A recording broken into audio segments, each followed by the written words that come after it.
शिद्दत से सीखने वालों को महेश बाबू का सलाम। तो कैसे आप लोग बोलो, बिंदास जबरदस्त जिंदाबाद। दोस्तों, ऐसे 800 की सीरीज में आगे बढ़ते हैं। आगे तुम्हारा ऐसे आ जाता है, ऐसे 805, ऐसे 805 805 नाम है स्पेशल कंसिडरेशंस। किसके लिए? Audit of single FS. देखो एफएस सिंगल है, एंड स्पेसिफिक एलिमेंट अकाउंट और आइटम ऑफ एफएस। एफएस की आइटम है, ठीक है। अगर ऐसा कुछ है ना, उसका ऑडिट करते तो समझ किन चीज़ों का तुमने ध्यान रखना है। सेम 3 चीज़ें हैं। कौन से? Acceptance of engagement, planning and performing engagement, forming and opinion and reporting. यही तो हमने देखा था ऐसे 800 में। यही 3 चीज़ें हैं, इसके बारे में ही यहाँ पे देखना है कि यहाँ पे सिंगल एफएस है या फिर स्पेसिफिक एलिमेंट अकाउंट और आइटम ऑफ एफएस है। उसके ऑडिट में तुमने किन चीज़ों के ऊपर ध्यान देना है। सबसे पहले सर ये तो बताओ कि सिंगल एफएस क्या होता है। तो मैं बोला, देख भाई, तेरे एफएस के एलिमेंट होते हैं, बैलेंस शीट होता है, profit and loss account, cash flow, notes to account, schedule to account, changes in equity, वो सारी चीज़ें है ना। तो इसमें से जो मेजर वाला एलिमेंट होता है ना, वो तेरा सिंगल एफएस होता है। एफएस का मेजर एलिमेंट जैसे कैश फ्लो स्टेटमेंट हुआ तेरा, प्रॉफिट एंड लॉस अकाउंट हुआ, ये क्या है तेरा? ये है तेरा सिंगल एफएस, ठीक है। फिर सर एलिमेंट ऑफ एफएस क्या होता है? Element of FS, element means element account और आइटम ऑफ एफएस। जैसे कि डेटर्स हुआ, कैश हुआ, तेरा बैंक बैलेंस हुआ। सर मज़ा नहीं आया? अगर मज़ा नहीं आया एग्जांपल देख के, तो यहाँ पे है एग्जांपल, पढ़ लेना दोस्त, ठीक है। यहाँ पे बस है ना, तेरा जो लीज प्रॉपर्टी है ना, इसको लेकर कंफ्यूजन नहीं होने का है। लीज वाला जो वहाँ पे है ना, वहाँ पे हमने बात करी कॉन्ट्रैक्ट की। कॉन्ट्रैक्ट अगर होता है ना, तो तेरा स्पेशल पर्पज में जाएगा, ठीक है। यहाँ पे कॉन्ट्रैक्ट नहीं हो रहा है, यहाँ पे तेरे को एग्जाम्पल दिए हैं। ये सारे एग्जाम्पल आते हैं तो कोई भी तेरा एफएस का क्या है? एलिमेंट है, अकाउंट है एंड आइटम है। तो उस केस में तेरा क्या आ जाएगा? एलिमेंट ऑफ एफएस होगा। एलिमेंट एंड अकाउंट में क्या फ़र्क है? देख, तेरा इक्विटी है ना, इक्विटी पोर्शन जो है ना, एक एलिमेंट है, उसमें से शेयर होल्डर का अकाउंट है ना, ये अकाउंट तेरा अकाउंट आ जाएगा, ठीक है। तो ऐसी बात आती है। तो अगर छोटे लेवल पे तू घुस के जा रहा है ना, वो तेरा एलिमेंट ऑफ एफएस है। बड़े लेवल पे एक स्टेटमेंट को उठा रहा है ना, वो तेरा क्या है? सिंगल एफएस है। तो अगर ये चीज़ हो रही है ना, तो उसका तुझे ऑडिट करना है। सिंगल एफएस हो या फिर स्पेसिफिक एलिमेंट हो, दोनों के केस में रिलेटेड नोट्स जाने चाहिए, ordinarily comprising a summary of significant accounting policy and other explanatory information relevant to FS, ठीक है। इसके बारे में कुछ टेंशन नहीं है, ये सिंपल सी बात है। अभी ऊपर से देखते हैं। सबसे पहले जनरल ऐसे जो है तुम्हारे 100 से 700 का सीरीज जो है ना ऐसे को, वो अप्लाई हो जाएगा विद अडॉप्शन। मतलब तुम्हारे ऐसे जो है ना स्टैंडर्ड ऑन ऑडिटिंग जनरली जो हमने देखे, वो सारे यहाँ पे अडॉप्शन के साथ यहाँ पे अप्लाई हो जाएंगे। जैसे 805 डील करता है only if FS prepared under general purpose framework. तो ये जो ऐसे है ना, ये तभी तभी वर्क करेगा, ये तभी डील करेगा जब तुम्हारा एफएस अगर जनरल पर्पस फ्रेमवर्क के हिसाब से बना है। सर लेकिन अगर स्पेशल पर्पस फ्रेमवर्क से बना है तो क्या करेंगे हम? तो भाई साहब, तो ऐसे 800 को लगा, ऐसे 800 तो अभी पढ़ के आया ना, तो ऐसे 800 को अप्लाई कर। ये तभी लगेगा जब तेरा जनरल पर्पस फ्रेमवर्क आएगा, ठीक है। तो ध्यान रखने की बात यह है, अगर क्वेश्चन में तुझे single FS, element of FS दिया है ना, तो सबसे पहले देख कि वो उधर कुछ उन्होंने मेंशन किया है क्या? क्या मेंशन किया है? क्या कॉन्ट्रैक्ट मेंशन किया है क्या? ज़्यादातर केस में कॉन्ट्रैक्ट मेंशन करते हैं। अगर कॉन्ट्रैक्ट मेंशन किया है ना, वो स्पेशल पर्पस फ्रेमवर्क आएगा। स्पेशल पर्पस फ्रेमवर्क आएगा तो ऐसे 800 भी अप्लाई हो जाएगा। तो ऐसे 800 के हिसाब से जाओ, यहाँ पे मत आओ, ठीक है। तो ऐसे 800 का अप्लाई हो जाएगा, तो तुमने देखना है यहाँ पे, ठीक है। ऐसे 805 does not apply to, ऐसे 805 does not apply to the report of component auditor issued as a result of work performed on the financial information of component at the request of audit of group FS। देख भाई, यहाँ पे हम जो पढ़ रहे हैं ना, यहाँ पे हमने सिंगल एफएस पढ़ा, तो तुम्हारे एफएस का एक एलिमेंट लिया हमने, cash flow statement, profit and loss account. Element of FS में तुमने उससे भी छोटा वाला लिया, डेटर, कैश, बैंक, इन्वेंट्री, ये वाला चीज़ उठा दिया। अभी इसका मतलब ये नहीं है, जो कंपोनेंट ऑडिटर के लिए उन्होंने स्पेसिफिकली बोल दिया, तेरे को कन्फ्यूजन नहीं होना चाहिए। कंपोनेंट ऑडिटर ने तेरे रिक्वेस्ट के ऊपर जो तुझे एफएस दिया है ना, उसको तू ये मान के मत चल कि वो सिंगल एफएस है। वो सिंगल एफएस नहीं है, तो उसको ऐसे 805 में कवर मत कर। कंपोनेंट ऑडिटर के लिए हम क्या करेंगे, ग्रुप ऑडिट में जाके अलग से देख लेंगे। तो ग्रुप ऑडिट के चैप्टर तक वेट कर, लेकिन इसमें मत डाल। तो भाई साहब इसमें मत डाल। तो ये एमसीक्यू पॉइंट ऑफ व्यू से मार्क कर लो तुम। ये जो है ना, डज नॉट अप्लाई है। डज नॉट अप्लाई किसके लिए? Does not apply component auditor के लिए इन ऑडिट ऑफ ग्रुप एफएस। तो इसको एमसीक्यू मार्क कर ले, ठीक है। आगे बढ़ते वही 3 चीज़ों को लेकर आगे बढ़ते। एक है acceptance of engagement, planning performing engagement and opinion. यही 3 चीज़ों, सबसे पहले एक्सेप्टेंस, एक्सेप्टिंग सच एंगेजमेंट में तूने देखना है। वहाँ पे हमने क्या देखा था? वहाँ पे तो जो देखा था देख लिया, जाने दो। अभी यहाँ पे देखते, देखो वहाँ पे हमने देखा था एफआरएफ एंड वो एफआरएफ, तो यहाँ पे आ जाएगा तुम्हारा दूसरा पॉइंट में। सबसे पहले ऐसे 200 को देखते हैं। ऐसे 200 में हमने क्या देखा? ऐसे 200 का जो सारा ऑल रिलेवेंट जो है ना, ऑल रिलेवेंट एसेज, उसको तुमने कंप्लाई करना है। Exceptions allowed only in specific circumstances, जो हमने डिपार्चर की बात करी थी। फिर हमने बोला ethical requirement including independence. Independence आएगा क्या? आएगा। इंडिपेंडेंस आएगा क्या? आएगा। इंडिपेंडेंस आएगा क्या? आएगा। इसको एमसीक्यू के लिए मार्क कर लो। इंडिपेंडेंस आएगा क्योंकि भाई अभी भी तुम ऑडिट में हो, अभी भी तुम ऑडिट में हो, अभी भी तुम ऑडिट में हो, ठीक है। Use alternative procedures only in exceptional cases with justification. तो यहाँ पे हमने डिपार्चर के बारे में जो बात करी थी ना, वहाँ पे तुम क्या करोगे? डिपार्चर तुम एक्सेप्शनल केस में कर सकते हो, लेकिन उसमें तुमको अल्टरनेटिव प्रोसेस यूज़ करने पड़ेंगे। तो ये ऐसे 200, तो ये तो ऐसे ही ऐसा आ जाएगा, जिसके बारे में हमने ऐसे 800 में भी बात करी थी। इसमें भी कुछ रॉकेट साइंस नहीं है। यहाँ पे ये जो पोर्शन है ना, इसको स्टार मार्क कर दो। तुम्हारे 1 2 3 4 स्टार जो भी है ना, उसको मार्क कर दो। क्या बात आती है? Challenges in case not auditing complete set of FS. तो यहाँ पे बात क्या आ रही है? देख, तेरे पास एक सिंगल एफएस है या फिर एलिमेंट ऑफ एफएस है, एफएस का आइटम है, ठीक है, ये चीज़ है। एंड दूसरे पास ये जो सिंगल एफएस है ना, ये किसका पार्ट है? ये पार्ट किसका है? ये तेरा कंप्लीट सेट ऑफ एफएस का पार्ट है, या फिर मैं बोलूँ फुल एफएस या फिर कंप्लीट सेट ऑफ एफएस। तो कंप्लीट सेट का एक आइटम तूने उठाया, एक एलिमेंट उठाया, या फिर सिंगल एफएस उठाया। तो यहाँ पे बात आती है कि अगर तूने ये वाला एफएस, कौन सा? कंप्लीट सेट वाला एफएस अगर तूने ऑडिट नहीं किया है, तो क्या तू इसके ऊपर ओपिनियन दे सकता है क्या? कौन से? सिंगल वाले एफएस के ऊपर। तूने अगर कंप्लीट सेट ऑफ एफएस का ऑडिट नहीं किया है, तो क्या तू इसका सिंगल एफएस का या फिर एलिमेंट ऑफ एफएस का ऑडिट कर सकता है क्या? तो यहाँ पे देखो, in case not auditing complete set, in case not auditing complete set, compliance with requirement of SAs may not be practicable because. तो एसएस का कंप्लायंस प्रैक्टिकेबल नहीं हो सकता है। क्यों? क्योंकि लिमिटेड अंडरस्टैंडिंग आएगा तेरे को एंटिटी का, क्योंकि तेरे को एंटिटी का पूरा अंडरस्टैंडिंग नहीं है। जैसे कि इंटरनल कंट्रोल वगैरह होते हैं ना, तो उसमें तो उस ऑडिटर को अच्छे से नॉलेज रहेगा, तेरे को ज़्यादा नॉलेज नहीं है उस केस में।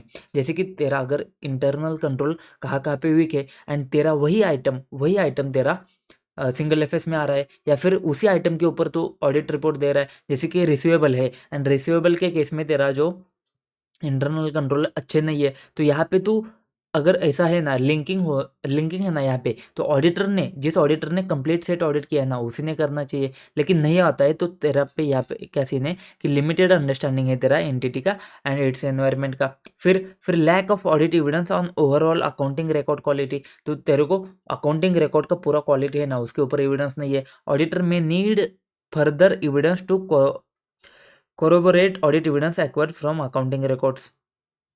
तो कोराबोरेट ऑडिट एविडेंस क्या होता है, इसके बारे में हमने बात करी थी पहले। तो कोराबोरेट ऑडिट एविडेंस को तुझे ज़रूरत पड़ सकती है, क्योंकि एक ऑडिट एविडेंस के साथ दूसरा ऑडिट एविडेंस मिला के तेरे को अच्छे से समझ में आएगा वो वाला corroborative audit evidence. Certain SAs require audit work that may disproportionate. तो यहाँ पे देख, यहाँ पे एग्जांपल दिया है जैसे 570। तो जैसे कि 570 को फ़र्क नहीं पड़ता है कि तू क्या चेक कर रहा है, तू रिसीवेबल चेक कर रहा है, तू इन्वेंट्री चेक कर रहा है, तू क्या चेक कर रहा है, उसको फ़र्क नहीं पड़ता। 570 तो पूरे इसके ऊपर एप्लीकेबल हो जाएगा। तो गोइंग कंसर्न तो अलग सी चीज़ आती है, तो इसको तू कैसे अप्लाई करेगा? तो अगर तुझे पूरा नॉलेज है ना, अगर तूने पूरा ऑडिट किया है ना, तो ही तुझे इसके बारे में पता होगा। तो यहाँ पे क्या होता है? डिसप्रपोर्शनेट आता है, disproportionate to the element being audited, ठीक है। एंड इफ ऑडिटर कंक्लूड करता है that such audit may not be practicable, he may discuss with management whether another type of engagement might be more practicable. तो यहाँ पे बात आती है, कि जब वो आएगा एंड में जाके उसको समझेगा कि ये प्रैक्टिकेबल नहीं है सीन, तो ही में डिस्कस विथ मैनेजमेंट। क्या डिस्कस करेगा? क्या हम अनदर टाइप ऑफ एंगेजमेंट में जा सकते हैं, क्या दूसरे टाइप ऑफ एंगेजमेंट में हम इसमें कवर कर सकते का? तो सिंपल सी बात है भाई साहब, इसको ऐसे को कहना है कि मत ही कर, ऐसे का कहना ऐसा है कि भाई साहब मत ही कर। लेकिन वो स्ट्रेट फॉरवर्ड नहीं बात कर रहा है कि मत कर, ठीक है, वो बोल रहा है कि नहीं हो सकता, प्रैक्टिकेबल नहीं है, तो ऐसे बड़ा चढ़ा के बोल रहा है। तो तेरे को भी ऐसा एग्जाम में बड़ा चढ़ा के ही बोल रहा है। तो देख भाई, तू करना ही नहीं है। अगर तूने full set of FS, complete set of FS का ऑडिट नहीं किया है ना, तो तूने सिंगल एफएस का या फिर एलिमेंट ऑफ एफएस को लेना ही नहीं है हाथ में। लेकिन ऐसे ना, ऐसा स्ट्रेट फॉरवर्ड नहीं बोलता है, तू कर मत। ये क्या बोल रहा है, इन case not auditing complete set, अगर तू नहीं कर रहा है ना ऑडिट, तो हो सकता है कि तेरे को ये प्रैक्टिकेबल नहीं है। क्यों? क्योंकि तेरे पास लिमिटेड अंडरस्टैंडिंग है, ऑडिट एविडेंस कम है, तेरे को कॉरोबोरेटिव ऑडिट एविडेंस ऑब्टेन करना पड़ेगा। ऑडिट वर्क जो है ना डिसप्रपोर्शनेट होगा तेरा एलिमेंट ऑफ सर्टन। ऐसे क्या करते हैं तेरा, जैसे कि 570 है, तो गोइंग कंसर्न को फर्क नहीं पड़ रहा कि तू क्या चेक कर रहा है, गोइंग कंसर्न तो तेरा पूरा इसके ऊपर समझ में आ जाएगा। तो सर्टन ऐसे रिक्वायर करते हैं audit work that may be disproportionate to the element being audited. If auditor conclude करता है that such audit may not be practicable, तो क्या करेगा, मैनेजमेंट के साथ डिस्कस करेगा, बोलेगा हम क्या करते हैं, हम दूसरे एंगेजमेंट में जाते हैं जो ज़्यादा प्रैक्टिकेबल है, ये तो प्रैक्टिकेबल नहीं दिख रहा है हमको। ठीक है, इसके साथ में ही तुम्हारा एफआरएफ भी देखना है। एफआरएफ जैसे ही नाम आता है, जैसे 210 में जाओ, to determine whether the to determine acceptability of FRF. तो 800 में तो मैं आपको नहीं दिखा पाया 210, तो मैं यहाँ पे एक बार आपको 210 का आइडिया देता हूँ। देखो भाई, 210 में हमने प्री कंडीशंस के बारे में बात करी थी, प्री कंडीशंस फॉर ऑडिट के बारे में बात करी थी कि एफआरएफ एक्सेप्टेबल है क्या, देखना है तुमको। फिर हमने देखा था कि डिटरमाइन कैसे करें कि एफआरएफ एक्सेप्टेबल है क्या, तो nature of entity, purpose of FS, general है, स्पेशल है, नेचर ऑफ एफएस, एसएफएस है, सीएफएस है, एंड लॉज एंड रेगुलेशन देखो। फिर अनएक्सेप्टेबल कॉन्फ्लिक्ट ये है तो क्या करना है, टर्म्स ऑफ एंगेजमेंट के बारे में बात करी थी, एंड अदर पॉइंट्स जैसे कि टर्म्स वगैरह कब चेंज करने हैं, इसके बारे में हमने बात करी थी। तो ये सब चीज़ें तुझे देखना पड़ेगा, यहाँ पे तुझे ऐसे 210 में जाके देखना पड़ेगा कि एफआरएफ एक्सेप्टेबल है कि नहीं है। Auditor must assess the acceptability of chosen FRF used for the specific information। अच्छा जी, focus on user need। This assessment considers whether the FRF provides enough disclosure for the intended user to understand the information and the impact of material transactions। उसके बाद में framework based on established standards। If FRF is based on established standard setting organization framework for complete set of FS, the auditor might need to evaluate if it includes all relevant requirement for appropriate presentation and disclosure for specific information। देख भाई साहब, कुछ इतना important बात नहीं है, छोड़ दे, इतना सिर्फ रीड मार के छोड़ दे। तेरे बैकअप में होना चाहिए कि एफआरएफ 210 के हिसाब से जाना चाहिए, यूज़र के नीड्स के ऊपर फोकस करो। फिर अगर एस्टेब्लिश स्टैंडर्ड सेटिंग ऑर्गेनाइजेशन का फ्रेमवर्क है तो प्रेजेंटेशन डिस्क्लोजर तूने देना चाहिए स्पेसिफिक इन्फॉर्मेशन को लेकर। इतनी सी बातें, इसको तो ऐसा का ऐसा याद नहीं रख सकता है, बहुत मुश्किल है। तो तेरे पास कुछ कुछ पॉइंट्स तो याद रख, जैसे कि 210 याद रख, फिर इंटेंडेड यूज़र को याद रख, स्टैंडर्ड सेटिंग ऑर्गेनाइजेशन को याद रख, उसमें प्रेजेंटेशन डिस्क्लोजर है उसको याद रख, बाकी सारी चीज़ें फालतू की है। लेकिन ये जो चैलेंजेस वाला क्वेश्चन है ना, ये भाई साहब इंपॉर्टेंट बन सकता है, ये आ सकता है, मुँह उठा के आ जाएगा, समझेगा नहीं। तो ये तो हमने देखा एफआरएफ वाला सीन है तेरा, कब एक्सेप्ट करते समय एफआरएफ वाला सीन है। लेकिन यहाँ पे देख, considerations when planning and performing such audit. तो यहाँ पे, वहाँ पे हमने क्या देखा था, यहाँ वहाँ पे हमने 200 देखा था, 60 ऐड किया, 260, 60 ऐड किया, 320, ठीक है, 200, 260, 320, एंड उसके बाद 700 ये देखा था। उसके साथ में अकाउंटिंग पॉलिसी देखे थे एंड तेरा स्पेशल कंसिडरेशन देखा था। तो यहाँ पे बात क्या आती है, देख यहाँ पे भी कुछ कुछ ऐसा ही है। यहाँ पे बात क्या आती है, यहाँ पे क्यों आ गए हम,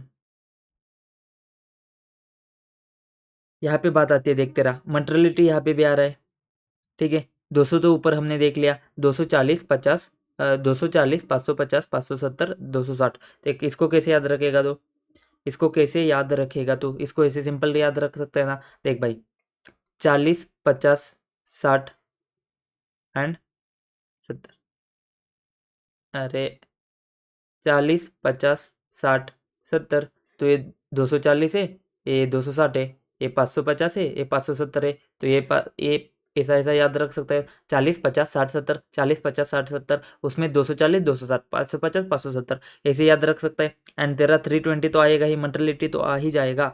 तो यहाँ पे ध्यान रखने की बात क्या है, यहाँ पे देख क्या हो रहा है, 240, 50, 60, 70 कोई नहीं, यहाँ पे देख, adapting SA, auditor to adapt all relevant assets. Auditor ने क्या करना है, सारे एसेट्स को अडॉप्ट करना है to the specific circumstances of engagement considering the limitations of auditing a single element or statement, ठीक है। यहाँ पे तूने देखना है कि देख तेरे एफएस में ना कुछ कुछ स्पेसिफिक चीज़ों को लेकर ज़्यादा गड़बड़ हो सकती है। जैसे कि 240 में हमने फ्रॉड को लेकर बात करी 550 में रिलेटेड पार्टी को लेकर बात करी, 570 में गोइंग कंसर्न को लेकर बात करी। तो यहाँ पे देख SAs like 240, 550 and 570 remain relevant because element could be misstated as a result of fraud. किसके केस में? 240 के केस में। रिलेटेड पार्टी किसके केस में? 550 के केस में। गोइंग कंसर्न किसके केस में? 570 के केस में। तो ये हो सकता है, इसकी वजह से ये क्या होती है, रिलेवेंट रहते हैं। फिर वहाँ पे हमने 260 के बारे में बात करी थी, तो 260 के बारे में ये भी बात सेम टू सेम करता है। यहाँ पे भी सेम टू सेम बात आती है। देख अगर वहाँ पे तुझे नहीं समझा तो यहाँ पे समझ में आ जाएगा।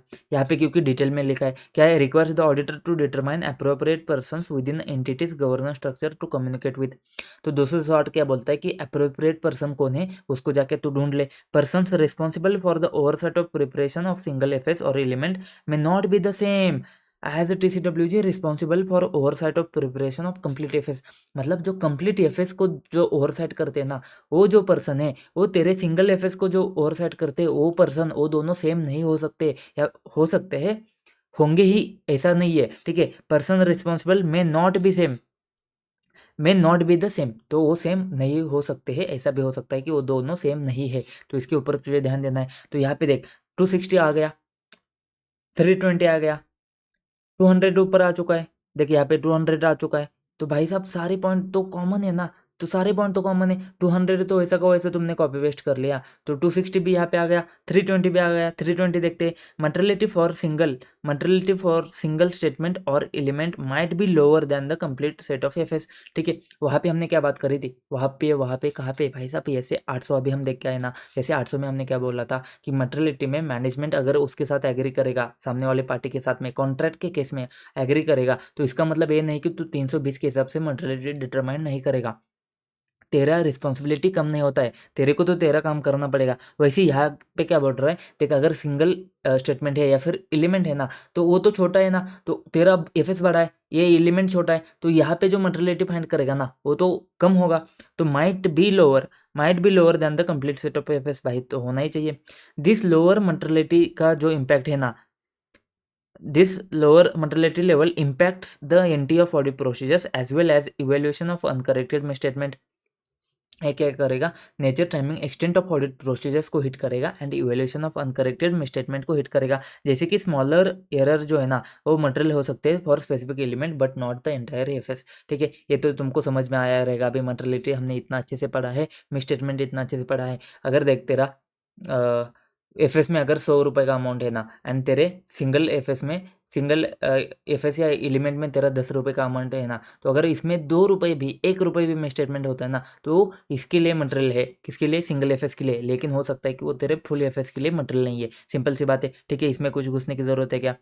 यहाँ पे बात आती है using evidence from complete FS. तो कंप्लीट सेट ऑफ एफएस में तो तूने ऑडिट कर लिया है, वहाँ पे तो तूने देख लिया कि भाई रिसीवेबल का ऑडिट तूने वहाँ पे कर लिया है, क्या उसका एविडेंस तो यहाँ पे यूज कर सकता है क्या?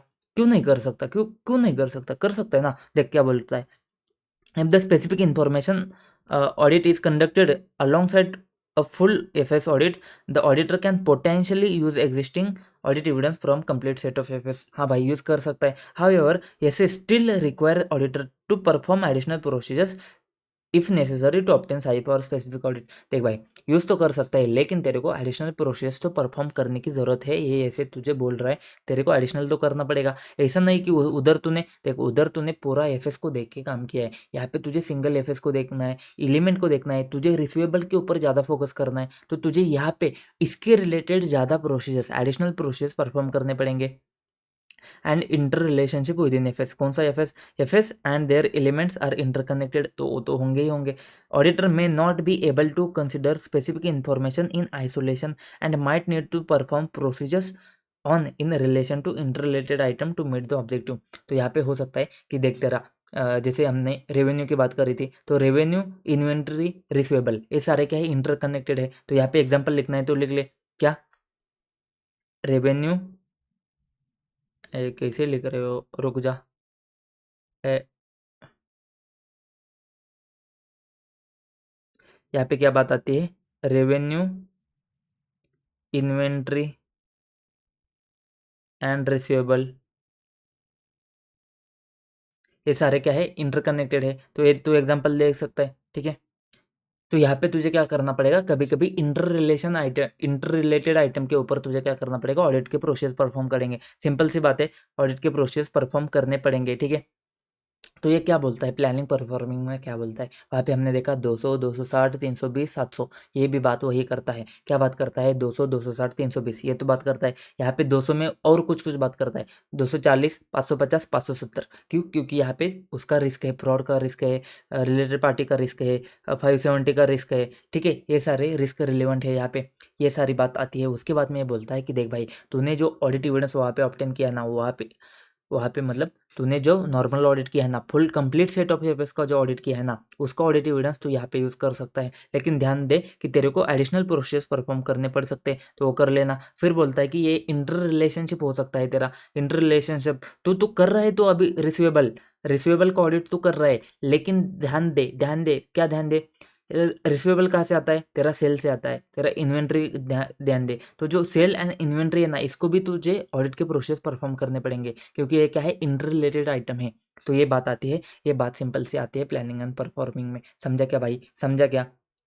उसके बाद फॉर्म ऑफ ओपिनियन, फिर आते हैं ओपिनियन के ऊपर। यहाँ पे देख, ऐसे 210 बोलता है कि एग्रीड अपॉन टर्म, तेरे टर्म्स क्या कर, तो एग्री कर ले। Anticipated format of auditor's report, वो भी कर ले। एक्सपेक्टेड फॉर्म ऑफ ओपिनियन, वो भी तू देखना है। देख, हमने बात करी थी ना, तेरा कंटेंट ऑफ एंगेजमेंट लेटर में क्या जाएगा, ऑडिटर का क्या रिस्पॉन्सिबिलिटी है, मैनेजमेंट का क्या है, तो वो सब में तूने एग्री कर लेना है कि देख भाई, तेरे को क्या क्या प्रोसेस परफॉर्म करने हैं, तेरे टर्म्स क्या क्या है, तेरा ऑडिट रिपोर्ट का फॉर्मेट क्या जाएगा, ये सारी चीज़ें 210 के हिसाब से तू देख ले, ठीक है। उसके बाद form of opinion, the form of opinion to be express by auditor depend on applicable FRF and any applicable laws and regulation in accordance with S 700। तो यहाँ पे बात आती है fair presentation framework and compliance framework की। Fair, FS present fairly in all material respect, या फिर FS give true and fair view. ये कब बात आती है, ये बात आती है फेयर प्रेजेंटेशन फ्रेमवर्क में। देख भाई, ऐसे 700 हमने इतना घुस घुस के पढ़ा है ना, उसको 2 घंटे तक हमने पढ़ा है, तो 2 घंटे उसको देने की ज़रूरत थी क्या, नहीं, लेकिन हमने दिया है ना। क्यों? देख भाई, ऐसे 700 की सीरीज़ में हमने देखा है fair presentation framework, compliance framework simple था, क्या FS प्रिपेयर किया है इन ऑल मटेरियल रिस्पेक्ट, इतना ही था कंप्लायंस फ्रेमवर्क में। लेकिन फेयर प्रेजेंटेशन फ्रेमवर्क में तेरा 2 चीज़ जा सकता है, दोनों में से एक, तेरे पास जो भी ऑप्शन है तू कर ले। तेरे पास दोनों ऑप्शन है, तेरे को जो पसंद आता है वो कर ले। क्या क्या है, FS प्रेजेंट किया है Fairlie in all material respect, या फिर FS give true and fair view, FS true and fair view देता है। ये दोनों में से तेरे को जो पसंद आता है तू कर ले। तो ये फेयर प्रेजेंटेशन फ्रेमवर्क हमने देखा है, ये दोनों फ्रेमवर्क तुम्हारे जनरल पर्पस में भी आ सकते हैं, स्पेशल पर्पस में भी आ सकते हैं। तो इसको तुझे लिखना कब कैसा है, उसके बारे में थोड़ा थोड़ा बात करेंगे यहाँ पे, ठीक है। ये जो फैक्टर्स है ना, फैक्टर्स के इसमें थोड़ा थोड़ा बात करेंगे, ज़्यादा नहीं। तो इसमें तुझे ज़्यादा पढ़ने की ज़रूरत है क्या, नहीं, तूने तो पहले पढ़ा है ना, उसका तुझे यूज़ करना है, सेम ही है ना, सेम ही है, कोई बात नहीं है, ठीक है। In case of single FS और specific element of FS, in case of single FS और specific element of FS applicable FRF में नॉट एक्सप्लिसिटली एड्रेस करेगा प्रेजेंटेशन ऑफ FS। तो सिंगल FS के केस में या स्पेसिफिक एलिमेंट ऑफ FS के case में एप्लीकेबल FRF में नॉट एक्सप्लिसिटली एड्रेस करेगा प्रेजेंटेशन ऑफ FS, ठीक है। क्योंकि ये सिंगल FS के बारे में बात करता है, एलिमेंट के बारे में बात करता है। हो सकता है कि ये तेरा पूरा प्रेजेंटेशन के बारे में बात नहीं कर रहा है, यहाँ पे तेरा शेड्यूल 3 फॉलो नहीं हो रहा है, क्योंकि एक सिंगल एलिमेंट है ना, सिंगल एलिमेंट है। रिसीवेबल में तो कहाँ पे शेड्यूल 3 फॉलो करेगा, ठीक है, रिसीवेबल में, ठीक है, तो एजिंग वगैरह भी तू देख सकता है। लेकिन मान ले इन्वेंट्री है, कुछ ऐसा चीज़ है, तो उसमें क्या फॉलो करेगा, तो एप्लीकेबल FRF में नॉट एक्सप्लिसिटली एड्रेस करेगा presentation of FS or element. This may be the case when applicable FRF is based on FRF establish by authorise or recognised standard setting organisation, ठीक है, for preparation of complete set of FS। Auditor therefore considers whether the expected form of opinion is appropriate in light of applicable FRF। तो तुझे देखना पड़ेगा तेरा expected form of opinion जो है ना, वो FRF के केस में, एप्लीकेबल FRF के केस में अप्रोप्रिएट है कि नहीं है। The auditor's decision as to expected form of opinion, उसका प्रोफेशनल जजमेंट रहेगा, हाँ भाई उसमें क्या नई बात है। It may affect whether use of phrases present fairly in all material respect और give true and fair view. भाई साहब, यहाँ पे भी कुछ भी इंपॉर्टेंट नहीं है, यहाँ तक आप भी जो हमने पढ़ा ना, ये सब मैं आपको बता रहा हूँ क्योंकि मॉड्यूल में हो सकता है कि आ जाए, हो सकता है नहीं भी आ जाए, लेकिन मेरे हिसाब से इतना इंपॉर्टेंट नहीं है। अब आ भी जाता है ना, तो तुझे इतना तो पता है कि फेयर प्रेजेंटेशन फ्रेमवर्क क्या है। फेयर प्रेजेंटेशन फ्रेमवर्क क्या है, इसमें तू ये दो चीज़ मेंशन करेगा, ये तो पता है। कंप्लायंस फ्रेमवर्क तुझे पता है, इसमें तू ये मेंशन करेगा, ये तो पता है। अभी ये जो बीच वाला पोर्शन है ना, इसमें ज़्यादा ध्यान देने की बात नहीं है। इसमें सिर्फ इतना समझ ले, इतना समझ ले कि देख, तेरा जो एफआरएफ है ना, उसमें हो सकता है कि स्पेसिफिक एलिमेंट को लेकर प्रेजेंटेशन कैसे करना है इसके बारे में नहीं बताया है। तो ये हो सकता है, अगर ये तब ज़्यादातर तब होगा जब ऑथराइज या फिर रिकॉग्नाइज्ड स्टैंडर्ड सेटिंग ऑर्गेनाइजेशन है, तो उसने स्पेसिफिकली क्लियरली ये चीज़ नहीं बताई होगी। तो उसमें तेरा ऑडिटर का एक्सपेक्टेड फॉर्म ऑफ ओपिनियन जो है ना, वो अप्रोप्रिएट है कि नहीं है, वो तुझे देखना पड़ेगा। और ये तेरा प्रोफेशनल जजमेंट है, ठीक है। अब समझ जा, हमने बात करी थी बहुत डिटेल में कि फेयर प्रेजेंटेशन फ्रेमवर्क क्या होता है एंड कंप्लायंस फ्रेमवर्क क्या होता है, ठीक है। तो हमने बात करी थी, जब फेयर प्रेजेंटेशन फ्रेमवर्क होता है ना, तो तेरे पास दो ऑप्शन है, प्रेजेंट फेयरली या फिर give true and fair view. अभी यहाँ पे क्वेश्चन पूछा है उन्होंने, या फिर वो क्वेश्चन पूछेंगे ऐसा कि फैक्टर्स कौन से है that may affect auditor's consideration as to whether to use phrases present fairly in all material respect or give true and fair view in auditor's opinion। मतलब क्या, देखो ये दोनों किसके बारे में बात करते हैं, दोनों फेयर प्रेजेंटेशन फ्रेमवर्क के बारे में बात करते हैं। ये दोनों फेयर प्रेजेंटेशन फ्रेमवर्क के बारे में बात करता है। अगर ये फेयर प्रेजेंटेशन फ्रेमवर्क का यूज़ करना है कि नहीं करना है, ये इसके लिए कौन से फैक्टर तुमने कंसिडर करके चलने हैं। देख भाई, मुश्किल है, लेकिन अगर याद आता है तो मैंने तुझे बोला था, क्या बोला था, fair presentation framework compliance framework से अलग कैसे है? फेयर प्रेजेंटेशन फ्रेमवर्क आता ही क्यों है? ये क्या बात करता है, प्रेजेंटेशन की बात करता है, प्रेजेंट फेयरली, ठीक है। जो तेरा फेयर एफआरएफ है, एफआरएफ क्या है, फाइनेंशियल रिपोर्टिंग फ्रेमवर्क, इसमें एंड फेयर प्रेजेंटेशन फ्रेमवर्क, इसमें फ़र्क क्या आ रहा है, देख। ये फेयर प्रेजेंटेशन फ्रेमवर्क है ना, ये एफआरएफ के बेस पे ही आता है। इसमें तेरा क्या है, एफआरएफ के हिसाब से जो डिस्क्लोजर जाने चाहिए ना, एफआरएफ के हिसाब से, तेरे फ्रेमवर्क के हिसाब से जो डिस्क्लोजर जाने चाहिए ना, वो तो सारे जाएंगे ही जाएंगे। Comply fully with each of those requirement of framework. तो फ्रेमवर्क में जो है ना तेरा, उसमें जो जो चाहिए ना, वो तो सारा जाएगा ही जाएगा। लेकिन साथ में प्रोवाइड डिस्क्लोजर बियॉन्ड दो स्पेसिफिकली रिक्वायर। तो तुझे क्या करना पड़ता है, जो रिक्वायरमेंट है ना, उससे ज़्यादा भी कभी कभी डिस्क्लोजर देने पड़ते हैं। या फिर इन एक्सेप्शनल सर्कमस्टांसेस में डिपार्चर भी तुम कर सकते हो। डिपार्चर मतलब जो रिक्वायरमेंट है एफआरएफ का, उससे नहीं करोगे, मतलब वो जो रिक्वायरमेंट है एफआरएफ का कि तुझे डिस्क्लोजर देना है, उसको तू नहीं देगा। ऐसा भी हो सकता है कि हाँ, एक्सेप्शनल केस में ऐसा भी हो सकता है, पब्लिक के इंटरेस्ट में है वगैरह, तो तू क्या करेगा, डिस्क्लोजर जो है ना उसको नहीं देगा। तो एक केस है ना, ये तेरा फेयर प्रेजेंटेशन फ्रेमवर्क है, मतलब एफआरएफ है प्लस तेरे, देख एफआरएफ है, एफ है, प्लस तेरे कुछ एडिशनल डिस्क्लोजर जाएंगे या फिर माइनस होंगे तेरे डिस्क्लोजर इन एक्सेप्शनल केस में। तो अगर ये चीज़ करके तेरा क्या आता है, फेयर प्रेजेंटेशन फ्रेमवर्क आता है, ठीक है, समझा। तो जब क्या तुझे true and fair view words या फिर प्रेजेंट फेयरली वर्ड्स, इसको यूज़ करना है कि नहीं करना है, इसके लिए फैक्टर क्या है, देख। Where applicable FRF is explicitly or implicitly restricted to the preparation of complete set of FS। तो वेदर एप्लीकेबल है एफआरएफ, क्या सिर्फ कंप्लीट सेट ऑफ एफएस के लिए ही एप्लीकेबल है क्या, वो तुझे देखना पड़ेगा। एंड वेदर सिंगल एफएस और specific FS will comply fully with each of those requirement of framework and if necessary to achieve fair presentation provide disclosure beyond those specifically required by framework or in exceptional circumstances depart करेगा from the requirement, ठीक है। तो यहाँ तक देख, question पूछने के chances कम है, लेकिन इसमें अभी तक नया कुछ पढ़ा है कि हमने जो ऐसे 700 में बात करी थी उसी के बारे में सिर्फ हमने थोड़ा थोड़ा अच्छे से पढ़ा है, ठीक है। अब यहाँ से नया पड़ेगा, तो forming an opinion and reporting considerations. अभी when forming an opinion and reporting on single FS और specific element of FS auditor shall apply requirement of SA 700। अच्छा जी, 700 का अप्लाई करना है। एंड व्हेन एप्लीकेबल ऐसे 800 को बोलना नहीं भाई, कब, जब तेरा स्पेशल पर्पस फ्रेमवर्क यूज़ होता है, ठीक है। क्वेश्चन में क्या आएगा, क्वेश्चन में आएगा कि भाई कॉन्ट्रैक्ट के बारे में बता, तो कॉन्ट्रैक्ट के बारे में बता रहा है तो ऐसे 800 में जाएगा। Forming an opinion and reporting considerations. तो यहाँ पे तुझे सबसे पहले देखना पड़ेगा डिस्क्लोजर का रिक्वायरमेंट। डिस्क्लोजर का रिक्वायरमेंट में इन्होंने बात बोली है, तीन कौन सी बात बोली है? Adequate disclosure as per applicable FRF, caters फिर इंटेंडेड यूजर को देख, and all material transactions and event को देख। तो डिस्क्लोजर में उन्होंने बोला है तीन चीज़, FRF, intended user and all material transactions and event. तो देख, एडुकेट डिस्क्लोजर एफआरएफ के हिसाब से गया है कि नहीं गया है, ये तुझे देखना पड़ेगा। cater to the specific needs and knowledge of intended user and address all material transactions and events that could significantly impact करते हैं यूजर के अंडरस्टैंडिंग को। तो डिस्क्लोजर के रिक्वायरमेंट में तीन चीज़ें तेरे आनी चाहिए। क्या? एफआरएफ के हिसाब से जाना चाहिए, इंटेंडेड यूजर का नॉलेज को एड्रेस करना चाहिए, specific need and knowledge of intended user को कैटर करना चाहिए, एंड एड्रेस करनी चाहिए डिस्क्लोजर ने क्या? All material transactions and event. तो कहाँ पे है?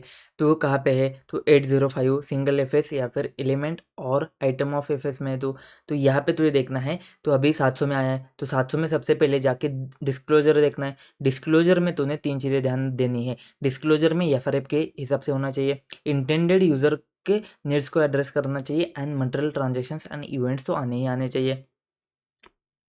फिर बात आती है गोइंग कंसर्न की। ये सारा पूरा अमेंडमेंट वाला पोर्शन है, ठीक है। गोइंग कंसर्न की बात आती है। गोइंग कंसर्न के लिए अब समझ, depending on applicable FRF used in preparation of single FS or specific element of FS, description in auditor's report of management responsibility and auditor's responsibility, description in auditor's report of management responsibility and auditor's responsibility relating to going concern may also need to be adapted as necessary depending on how 570 applies in circumstances। तो क्या बात आती है? तो जो तेरा auditor का responsibility पे आ रहा है एंड मैनेजमेंट का रिस्पॉन्सिबिलिटी पे आ रहा है, उसमें रिलेटिंग टू गोइंग कंसर्न जो चीज़ है ना, उसको भी तुझे अडॉप्ट करने की ज़रूरत पड़ सकती है। डिपेंड करता है कि 570 कैसे अप्लाई होता है सर्कमस्टांसेस में। फिर जैसे 700 रिक्वायर करता है कि ऑडिटर ने कम्युनिकेट करने KM इन अकॉर्डेंस विथ 701। तो यहाँ पे 701 भी आएगा, तो वहाँ पे भी आ रहा था, यहाँ पे भी आ रहा है। कंप्लीट सेट लिस्टेड एंटिटी के बारे में हमने पढ़ा था 700 में।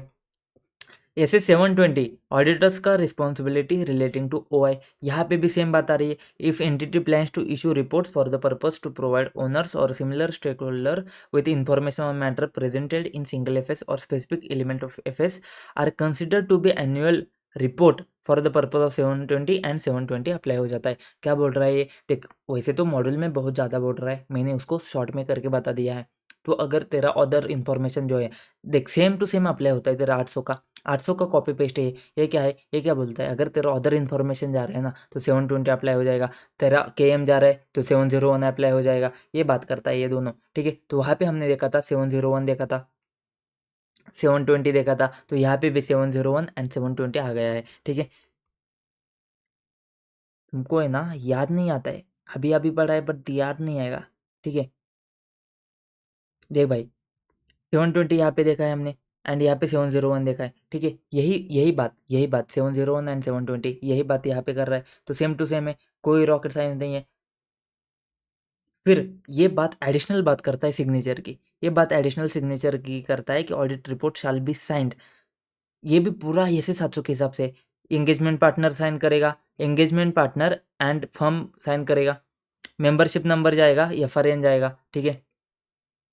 देख, अगर वो पर्सनल कैटेगरी में साइन कर रहे हैं, मतलब इंडिविजुअल लेवल पे है, तो एंगेजमेंट पार्टनर साइन करेगा। अगर फर्म की कैपेसिटी में भी साइन कर रहे हैं ना, तो एंगेजमेंट पार्टनर एंड फर्म दोनों का आ जाएगा, and membership number and FRN, तो वो दोनों तेरा क्या जाएगा? साइन पे जाएगा। जो ऐसे 700 में हमने जो देखा है ना, पूरा एक बड़ा ऐसे 700 में जो ओपिनियन प्यारा है, उसके नीचे ऐसे पैराग्राफ में सिग्नेचर वाला जो पोर्शन दिया है ना, वो वाला पोर्शन तो यहाँ पे छाप सकता है, ठीक है। मैंने यहाँ पे, आपको ज़्यादा क्यों टेंशन देने का है, वहाँ का यहाँ का सेम ही है ना, ऑडिट रिपोर्ट तो सेम है ना, सिग्नेचर सेम ही जाएगा ना, तो सिग्नेचर छाप लेना भाई साहब वहाँ से। जो रिस्पॉन्सिबिलिटी किसका है, एंगेजमेंट पार्टनर का है, वो सारी चीज़ें यहाँ पे तू छाप सकता है, कोई टेंशन न को, क्यों पढ़ने का है बार बार, ठीक है। तो यहाँ पे बात आती है गोइंग कंसर्न सिर्फ एडिशनल आता है, गोइंग कंसर्न एडिशनल आता है, एंड सिग्नेचर, ये दो पॉइंट जो है ना, ये दो पॉइंट्स यहाँ पे एडिशनल आते हैं, बाकी सब तो सेम टू सेम है। डिस्क्लोजर यहाँ पे, वहाँ पे भी था, यहाँ पे भी है, बस यहाँ पे फोकस करने को बोलता है कि FRF को, इंटेंडेड यूजर को, and all material transactions and events को, ठीक है, ठीक है। समझा क्या, समझा क्या क्या बोल रहा है? देख 720 में क्या था, अदर इन्फॉर्मेशन में, अगर तुझे अदर इन्फॉर्मेशन देने की ज़रूरत पड़ रही है ना, तो अदर इन्फॉर्मेशन अगर देना है तो ये 720 आ जाएगा। केएम देने की ज़रूरत है तो तेरा 701 आ जाएगा। 570 डिपेंड करता है कि कैसे सर्कमस्टेंसेस में 570 अप्लाई हो जाता है। अगर 570 अप्लाई हो जाता है ना तेरा, तो तेरा मैनेजमेंट की responsibility regarding going concern, auditor की रिस्पॉन्सिबिलिटी रिगार्डिंग गोइंग कंसर्न, ये दोनों चीज़ को तुझे अडॉप्ट करना पड़ेगा विद चेंजेस के साथ में, या फिर अडॉप्शन के साथ में तुझे यहाँ पे मेंशन करना पड़ेगा। फिर सिग्नेचर तेरा सेम कॉपी पेस्ट आ जाएगा। एंड डिस्क्लोजर में तुझे सिर्फ ध्यान देना है, एफआरएफ के हिसाब से जाना चाहिए, इंटेंडेड यूज़र के नीड्स को एड्रेस करना चाहिए, and all material transactions and events को उन्होंने बता देना ही देना है, ठीक है। अब बात सम अब बात समझ अब बात समझ, ये इतना बड़ा है ना, इतना बड़ा सीन है, बट ये देख, ये पूरा जो पैरा है ना, ये पूरा, इसमें दम तो है नहीं, ये कुछ दम तो है नहीं, ये सिर्फ बहुत दिखने में बड़ा बड़ा है। क्या बोलता है, देख देख, सिंपल सी बात बोलता है, ये बात बोलता है कि सर्टन मैटर्स जो है ना, जो तेरे कंप्लीट एफएस में, कंप्लीट सेट ऑफ एफएस में जो मैटर्स है ना, उसको तुझे यहाँ पे, कहाँ पे, सिंगल एफएस में या फिर स्पेसिफिक एलिमेंट ऑफ एफएस में तुझे दिखाना पड़ेगा, रेफर करना पड़ेगा। जैसे वहाँ पे हमने ओएम पैरा में बात करी थी 570 का, वैसे ही यहाँ पे तुझे कुछ चीज़ यहाँ पे रेफर करनी है तो तुझे करना पड़ेगा, देखना पड़ेगा, ऑडिटर टू कंसिडर इम्प्लीकेशन, देखना पड़ेगा कि उसका इम्प्लीकेशन यहाँ पे आता है कि नहीं आता है।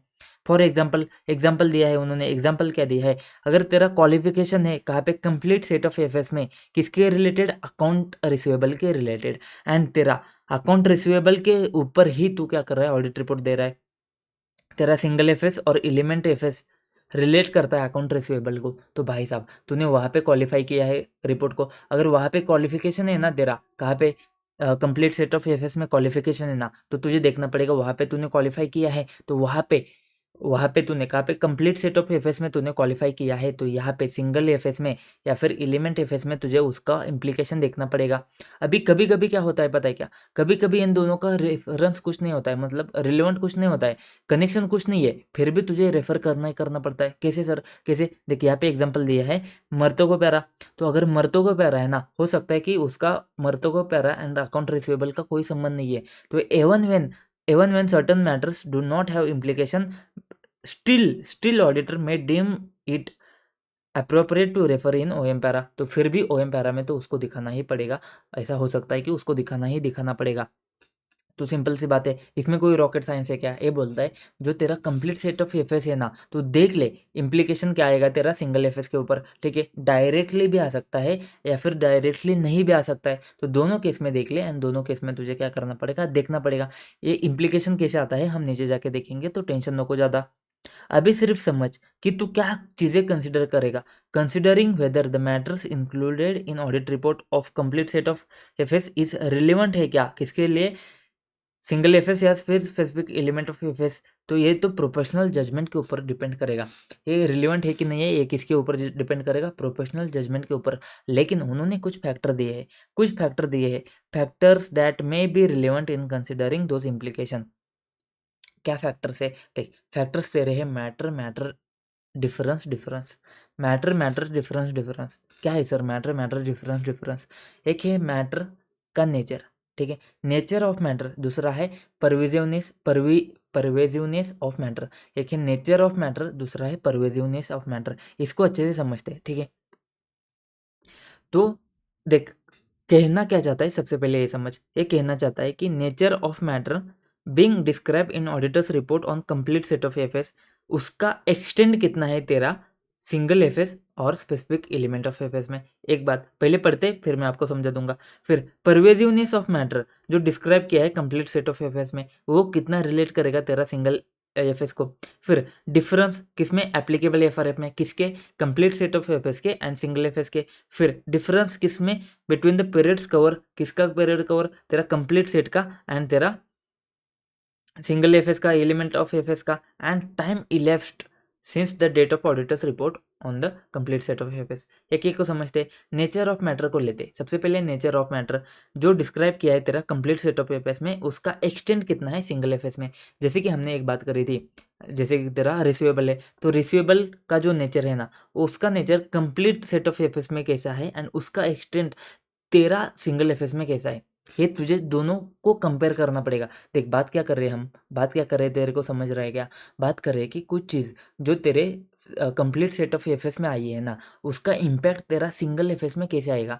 तो उसका इम्पैक्ट देखने के लिए तुझे नेचर ऑफ मैटर देखना पड़ेगा कि वो मैटर का जो नेचर है ना, तो कंप्लीट सेट के लिए कैसा है, एंड उसका नेचर तेरा स्पेसिफिक एलिमेंट सिंगल एफएस है या फिर स्पेसिफिक एलिमेंट के लिए कैसा है, ये तुझे देखना पड़ेगा। फिर परवेजिव है क्या, वो मैटर जो है ना तेरा, वो हो सकता है कि कंप्लीट एफएस के लिए परवेजिव नहीं है, लेकिन तेरा सिंगल एफएस के लिए परवेजिव है। तो तुझे देखना पड़ेगा, जैसे कि वहाँ पे परवेजिव रिसीवेबल था, तो रिसीवेबल वाला मैटर परवेजिव नहीं था। यहाँ पे रिसीवेबल ही तेरा सिंगल एफएस है, सॉरी एलिमेंट ऑफ एफएस है, तो element of FS he receivable है, तो यहाँ पे परवेजिवनेस आएगा। तो तुझे देखना पड़ेगा, कनेक्शन करना पड़ेगा। कनेक्शन कैसे, मैटर मैटर देख, नेचर ऑफ मैटर, उसका एक्सटेंट तेरा सिंगल पे कितना है, परवेजिवनेस ऑफ मैटर देख ले, फिर जाके डिफरेंस देख ले। डिफरेंस क्या है, क्या तेरे पास एफ दोनों के डिफरेंट है क्या, अलग अलग एफ है क्या, अलग अलग एफ है, तो तुझे देखना पड़ेगा कि उसको कैसे रेफर करेगा तो। And difference between period covered, जैसे कि देख, वो जो कंप्लीट सेट ऑफ एफ है ना, वो बात करता है पूरे साल की। जो तेरा अगर सिंगल एफ है ना, वो बात करता है 3 महीने की। ठीक है, अगर ऐसा पीरियड कवर में डिफरेंस है ना, तो तुझे भाई साहब तू कैसे रेफर करेगा, यहाँ पे तो गड़बड़ आ सकती है ना। ठीक है, एंड टाइम इलेप्स्ड, देख जैसे डिफरेंस बिटवीन पीरियड कवर में एग्जांपल देता हूँ तेरे को। जैसे तेरा कंप्लीट सेट ऑफ एफएस है ना, वो 31 दिसंबर को जाके खत्म हो जाता है, एंड तेरा सिंगल एफएस है ना, उसको तुझे रिपोर्ट करना है 31 मार्च को। तो इसका पीरियड कवर एंड इसका पीरियड कवर अलग अलग है, तो वहाँ पे तू कैसे रेफर करेगा, वो तुझे देखना पड़ेगा कि वहाँ पे कैसे तेरा इम्प्लीकेशन आ जाता है तेरे सिंगल एफएस के ऊपर। ठीक है, and time elapsed since date of auditor's report, तो यहाँ पे जब तूने ऑडिट रिपोर्ट दिया था ना, मान लीजिए 2-3 साल पुराना था, कोविड का ऑडिट रिपोर्ट था, तो तेरा कंप्लीट सेट जो है ना, वो तेरा है 2020 का, एंड अब जाके तू क्या कर रहा है, सिंगल एफएस को इशू कर रहा है। तो अगर इतना ज़्यादा टाइम तेरा गया है ना, जो तेरा कंप्लीट सेट को देख के इतना ज़्यादा टाइम गया है ना, तो उसका इम्प्लीकेशन अभी तुझे फिर से असेस करना पड़ेगा।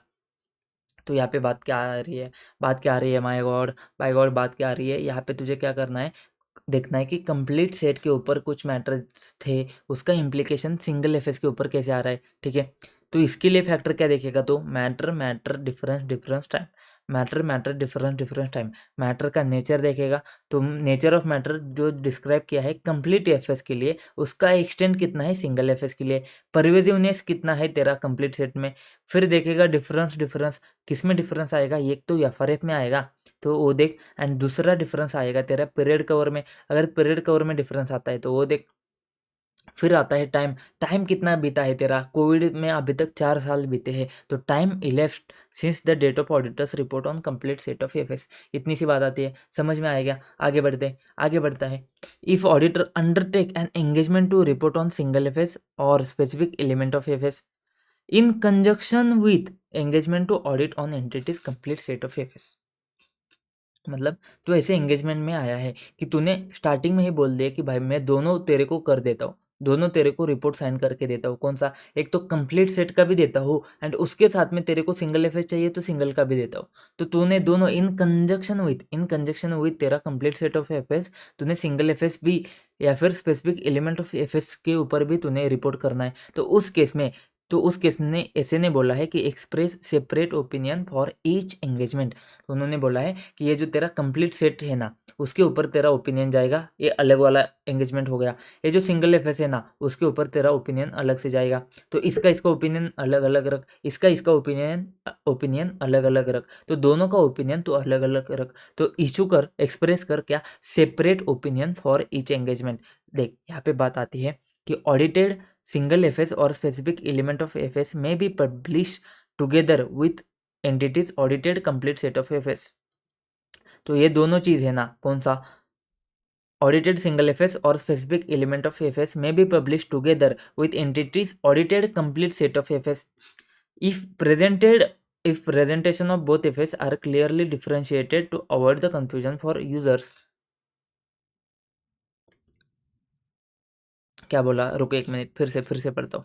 ठीक है, थोड़ा सा कंफ्यूजन वाला लाइन है। ठीक है, ऑडिटेड सिंगल एफएस और स्पेसिफिक एलिमेंट ऑफ एफएस में भी पब्लिश टुगेदर। तो इन्होंने बोला कि ये दोनों को, कौन से, ये जो दो तू एफएस दे रहा है ना, completed FS, complete set of FS and single FS, ये दोनों को दे रहा है ना, उसको तू साथ में इशू कर सकता है। ठीक है, with entities audited complete set of FS if तब कर सकता है जब तेरा presentation of both FS are clearly differentiated, मतलब दोनों का प्रेजेंटेशन क्लियरली डिफरेंशिएटेड है ना, तो तू उसको साथ में इशू कर सकता है। अगर प्रेजेंटेशन, इफ प्रेजेंटेशन जो है ना अगर डिफरेंशिएटेड नहीं है सफिशिएंटली, तो मैनेजमेंट को क्या करना है, ऑडिटर ने क्या करना है, मैनेजमेंट को बोलना है कि भाई साहब सिचुएशन को रेक्टिफाई कर ले। ठीक है, तू बात क्या हो रही है, तेरा सिंगल एफएस एंड तेरा कंप्लीट सेट ऑफ एफएस ये दोनों साथ में पब्लिश कर सकता है, लेकिन इसका डिफरेंस प्रेजेंटेशन जो है ना क्लियरली तेरा डिफरेंशिएट होना चाहिए। अगर तेरा प्रेजेंटेशन क्लियरली डिफरेंशिएट नहीं होता है ना, तो ऑडिटर क्या करेगा, मैनेजमेंट के पास जाएगा, बोलेगा रेक्टिफाई कर सिचुएशन को। Auditor shall also differentiate the opinion on both FS, तो क्या करेगा, ऑडिटर शैल अल्सो क्या करेगा, डिफरेंशिएट करेगा opinion on both FS. Auditor shall not issue auditors report containing opinion on single FS और specific element of FS until satisfied with differentiation. तो जब तक वो डिफरेंशिएशन से सेटिस्फाई नहीं होता है तब तक वो क्या करेगा, तब तक वो इशू नहीं करेगा। क्या इशू नहीं करेगा, तेरा auditors report on single FS. देख तेरा जो कंप्लीट सेट ऑफ एफएस है ना उसके ऊपर तो जाने दे, उसका कुछ टेंशन नहीं है, वो तो तेरे को ऐसा ही रिपोर्ट तो देना पड़ेगा। सिंगल एफएस के ऊपर तू मत दे, सिंगल एफएस के ऊपर तू ऑडिट रिपोर्ट तब तक नहीं दे दे जब तक तेरा को सेटिस्फाई नहीं होता है। क्या सेटिस्फाई नहीं होता है कि डिफरेंशिएट किया है क्लियरली। ठीक है, तो यहाँ पे बात क्या आ रही है, सिंपल से देख, इसको है ना इसके ऊपर क्वेश्चन पूछना थोड़ा कम चांसेस है, इसके ऊपर क्वेश्चन पूछेंगे, आ सकता है, लेकिन एमसीक्यू में ज़्यादातर आएगा। तो एमसीक्यू के हिसाब से अगर हम देखते हैं ना, तो तुझे क्या देखना है कि देख तू दोनों इन कंजक्शन में दोनों रिपोर्ट तू साइन करके दे सकता है, लेकिन तेरा ओपिनियन जो है ना अलग अलग जाएगा, एक्सप्रेस सेपरेट ओपिनियन। ये जो रिपोर्ट है ना ये साथ में जा सकते हैं। कब साथ में जाएंगे, तभी जाएंगे जब इसका प्रेजेंटेशन डिफरेंशिएटेड है। प्रेजेंटेशन डिफरेंशिएटेड अगर नहीं है तो ऑडिटर क्या करेगा, मैनेजमेंट के पास जाएगा, बोलेगा क्या कर, मैनेजमेंट रेक्टिफाई कर सिचुएशन को। एंड ऑडिटर क्या करेगा, ऑडिट अपना जो ओपिनियन है ना उसको डिफरेंशिएट करेगा। एंड ऑडिट रिपोर्ट के ऊपर तो audit report complete set of FS के ऊपर तो ऑडिट रिपोर्ट दे देगा, लेकिन जो तेरा सिंगल एफएस है ना उसको ऑडिट रिपोर्ट तब तक मत दे दे जब तक तेरे सेटिस्फाई नहीं होता कि ये दोनों दोनों का डिफरेंशिएशन दिया है, डिफरेंशिएशन है, until satisfied with the differentiation. ये डिफरेंशिएशन क्लियरली डिफरेंशिएशन के ऊपर जब तक तेरा सेटिस्फैक्शन नहीं आता है ना, तब तक तू क्या कर, तब तक तू अपना ऑडिटर्स का रिपोर्ट इशू मत कर। ठीक है, समझे क्या, यहाँ पे बात आती है। अब समझते हैं इम्पैक्ट क्या जाएगा। अभी तक हम समझ रहे कि सिर्फ इम्प्लीकेशन जाएगा किसका, कंप्लीट सेट का तेरा सिंगल एफएस के ऊपर इम्प्लीकेशन जाएगा, ये सारी चीज़ें हम देख रहे थे। अब हम समझते हैं कि impact of opinion of auditor's report on complete set of FS. If the opinion in auditors report on the entities complete set of FS include modified opinion 705 के हिसाब से, ईओएम ओएम पैरा 706 के हिसाब से, मर्तगो पैरा 570 के हिसाब से, या फिर 720 के हिसाब से अनकरेक्टेड मटेरियल मिसस्टेटमेंट इन ओआई, कहाँ पे है, कंप्लीट सेट ऑफ एफएस में है, तो auditor shall consider implication if any that these matters may have for the audit of single FS और specific element of FS and for the auditor's report thereon. देख वैसे तो मेरे हिसाब से यहाँ पे मॉडिफाइड ओपिनियन नहीं होना चाहिए, यहाँ पे क्वालिफाइड ओपिनियन होना चाहिए, लेकिन देख मेरे हिसाब से होना चाहिए। ठीक है, मैं ऐसा नहीं बोल रहा हूँ कि ऐसा ही होना चाहिए। क्यों मॉडिफाइड नहीं होना चाहिए, क्योंकि मॉडिफाइड में तेरे 3 आते, क्वालिफाई, डिस्क्लेमर, एडवर्स। तो डिस्क्लेमर एंड एडवर्स के बारे में इन्होंने नीचे बात करी है, डिस्क्लेमर एंड एडवर्स के बारे में इन्होंने नीचे बात करी है। देख एडवर्स एंड डिस्क्लेमर के बारे में इन्होंने नीचे बात करी है, तो ऊपर क्या बचता है, ऊपर बचता है सिर्फ क्वालिफाइड। तो उन्होंने जो आगे हम ऐसे देखेंगे ना इसे 810 उन्होंने उसमें क्वालिफाई लिखा है, लेकिन यहाँ पे उन्होंने क्वालिफाई नहीं लिखा है। तो जो भी है ठीक है, एक एक वर्ड्स के लिए इतना कुछ फर्क नहीं पड़ता है। तो तुझे समझने की बात इतनी है, समझने की बात इतनी है तुझे कि अगर तेरा कंप्लीट सेट ऑफ एफएस में क्वालिफाई ओपिनियन जाता है तो अभी समझने के लिए क्वालिफाई समझ। ठीक है, क्वालिफाई ओपिनियन जाता है, ईओएम ओएम पैरा जाता है, मर्तो को पैरा जाता है, एंड ओआई में अनकरेक्टेड मटेरियल मिसस्टेटमेंट है, तो उस केस में तुझे देखना पड़ेगा कि उसका इम्प्लीकेशन क्या जाएगा तेरे सिंगल एफएस में। ठीक है, अभी मॉडिफाइड ओपिनियन तो वैसे वर्ड यूज़ हो सकता है, यहाँ पे कोई टेंशन नहीं है, क्योंकि मॉडिफाइड में तेरा क्वालिफाई भी है, एडवर्स भी है, डिस्क्लेमर भी है, तो उसका इम्पैक्ट भी तुझे यहाँ पे देखना पड़ेगा। लेकिन उन्होंने स्पेसिफिकली नीचे तो दिया है ना, तो नीचे देखते हैं। ठीक है, तो सबसे पहले क्या बात आ रही है, क्या पढ़ा हमने, देख मॉडिफाइड ओपिनियन है, ईओएम ओएम पैरा है, 570 में गोइंग कंसर्न अफेक्ट होता है, अदर इन्फॉर्मेशन अफेक्ट होता है, तो वहाँ पे जो भी चीज़ दिया है ना कंप्लीट सेट ऑफ एफएस में, उसका इम्पैक्ट तेरा सिंगल एफएस में तो आ सकता है। तो उसको देख तू क्या उसका इम्पैक्ट कैसे तेरे सिंगल एफएस में अफेक्ट कर रहा है। जैसे कि यहाँ पे एक क्वेश्चन दिया है, देख, CAP auditor of company responsible for auditing complete set of FS, he intent to express adverse opinion दे रहा है, कहाँ पे कंप्लीट सेट ऑफ एफएस में, ठीक है। He also auditing trade receivable, same period, separate engagement है, can he express unmodified opinion in respect of trade receivable. क्या वो अनमॉडिफाइड ओपिनियन दे सकता है क्या, ऐसा क्वेश्चन पूछा है एसएम में, ठीक है। स्टडी मटेरियल में ऐसा क्वेश्चन पूछा है कि तेरा कंप्लीट सेट के ऊपर एडवर्स ओपिनियन जाता है, तो क्या तू सिंगल एफएस के ऊपर या फिर एलिमेंट के ऊपर तू अनमॉडिफाइड ओपिनियन इशू कर सकता है क्या। अब समझने की बारी आती है, ये सबसे इंपॉर्टेंट पॉइंट है ना। अब समझने की बारी आती है, अब आएगा ना मजा।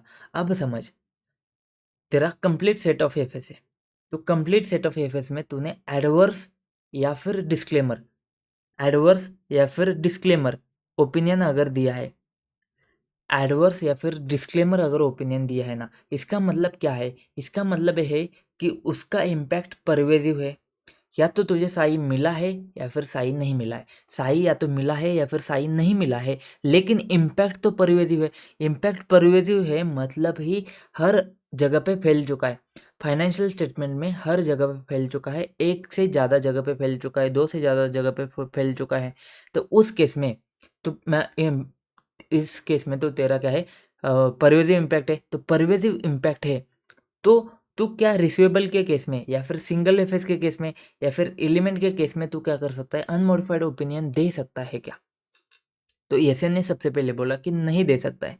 कैसे देगा, अगर तेरा पूरा ऑडिट में डिस्क्लेमर ओपिनियन है या फिर एडवर्स ओपिनियन है, तो तू सिंगल एफएस में कैसे देगा। तो इन्होंने सबसे पहले ऐसे ने बोला है कि देख भाई, SA 705 does not permit auditor to include the same auditor's report and unmodified opinion.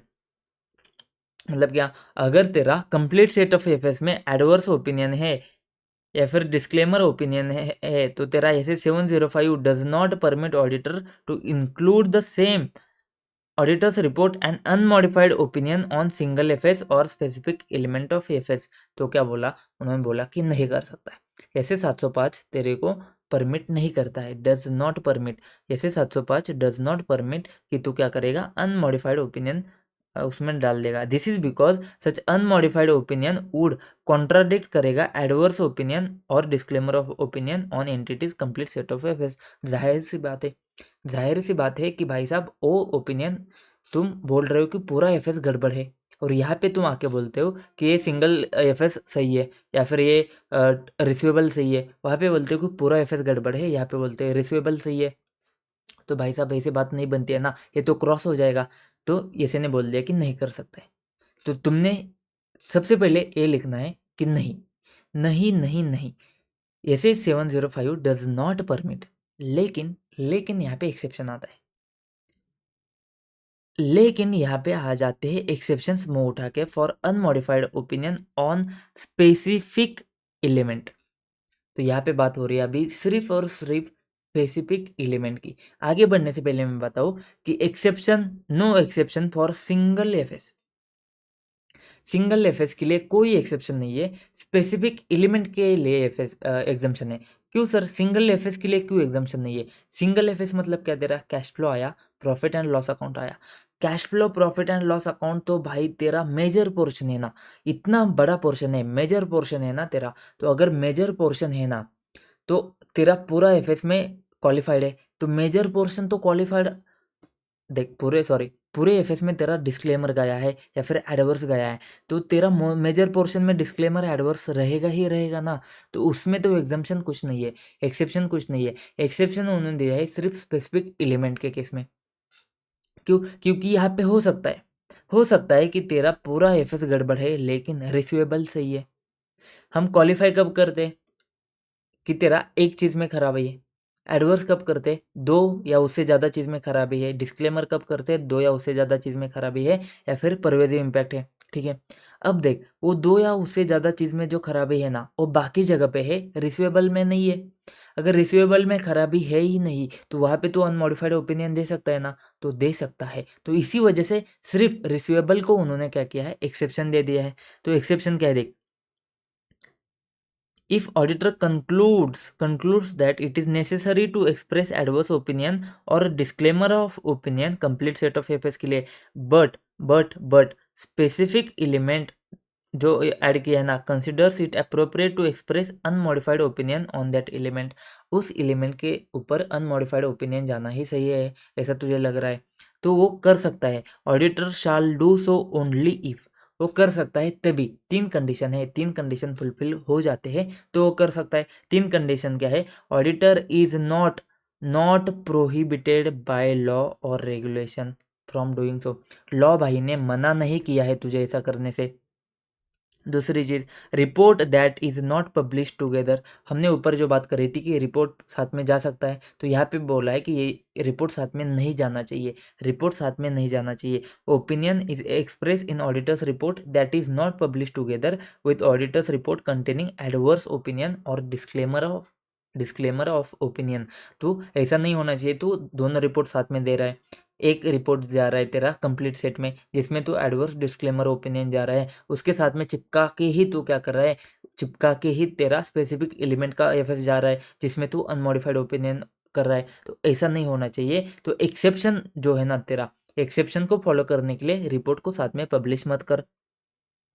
And specific element जो है ना does not constitute major portion, वो स्पेसिफिक एलिमेंट मेजर पोर्शन नहीं होना चाहिए। अगर मेजर पोर्शन होता है ना, रिसीवेबल ही तेरा सबसे बड़ा चीज़ है ना, अगर एफएस में कंप्लीट सेट ऑफ एफएस में, तो भाई साहब तू ये नहीं कर सकता है। ठीक है, तो मेजर पोर्शन नहीं होना चाहिए, छोटा मोटा पोर्शन है तो चल जाएगा। तो तेरे को एक्सेप्शन दिया है। देख सबसे पहले बात क्या आती है, सबसे पहले बात आती है कि एडवर्स ओपिनियन या फिर डिस्क्लेमर ओपिनियन आता है तेरा कंप्लीट सेट में, तो तू नहीं जाएगा इसमें, सिंगल एफएस में भी नहीं जाएगा एंड एलिमेंट ऑफ एफएस में भी नहीं जाएगा तेरा डिस्क्लेमर और एडवर्स ओपिनियन।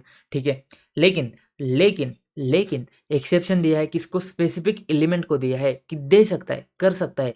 तीन कंडीशन है, तीन कंडीशन क्या है, लॉ भाई ने मना नहीं करना चाहिए, नॉट प्रोहिबिटेड बाय लॉ और रेगुलेशन। दूसरी चीज़, रिपोर्ट साथ में मत दे दो, जिस रिपोर्ट में तुम एडवर्स डिस्क्लेमर ओपिनियन दे रहे हो उसके साथ में अनमॉडिफाइड ओपिनियन वाला तुम मत भेजो। And the specific element does not constitute major portion, तो स्पेसिफिक एलिमेंट मेजर पोर्शन नहीं है। अगर ये तीन चीज़ें याद रखो भाई, बहुत इंपॉर्टेंट है। अगर ये तीन चीज़ें इंपॉर्टेंट है तो भाई साहब आ ही सकती है भाई साहब। ठीक है, तो ये तीन चीज़ें आती है तो तू क्या करेगा, तू अनमॉडिफाइड ओपिनियन दे सकता है।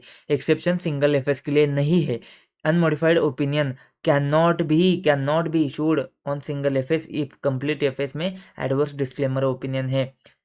This even applies if reports are not publish together, report साथ में जा रहे नहीं जा रहे इससे कुछ फर्क नहीं पड़ता है। क्यों, क्योंकि भाई साहब सिंगल एफएस जो है ना is considered major part of full set, तो कंप्लीट सेट का मेजर पोर्शन मान ही लेंगे तुम मान ही लोगे कि ये मेजर पोर्शन है। जो यहाँ पे तीसरा कंडीशन था ना कि एलिमेंट जो है ना, element does not constitute major portion, तो ये तुम मान ही लोगे, किसके केस में, सिंगल एफएस के केस में तुम मान ही लोगे कि वो मेजर पोर्शन है। तो उस केस में तेरा नहीं है, कोई एक्सेप्शन नहीं है। एक्सेप्शन कहाँ पे है, सिर्फ और सिर्फ स्पेसिफिक एलिमेंट के केस में है। तो वो भी कब है, तीन कंडीशन के केस में। कौन सा, लॉ भाई ने प्रोहिबिट नहीं करना चाहिए, फिर नॉट पब्लिश टुगेदर, रिपोर्ट साथ में नहीं जाने चाहिए, एंड तेरा element does not constitute major portion of entity's FS. ये तीन कंडीशन जब सेटिस्फाई होते हैं तो ही तेरा एक्सेप्शन है। आखिरी पॉइंट आता है तेरा डिस्क्लेमर ऑन रिजल्ट।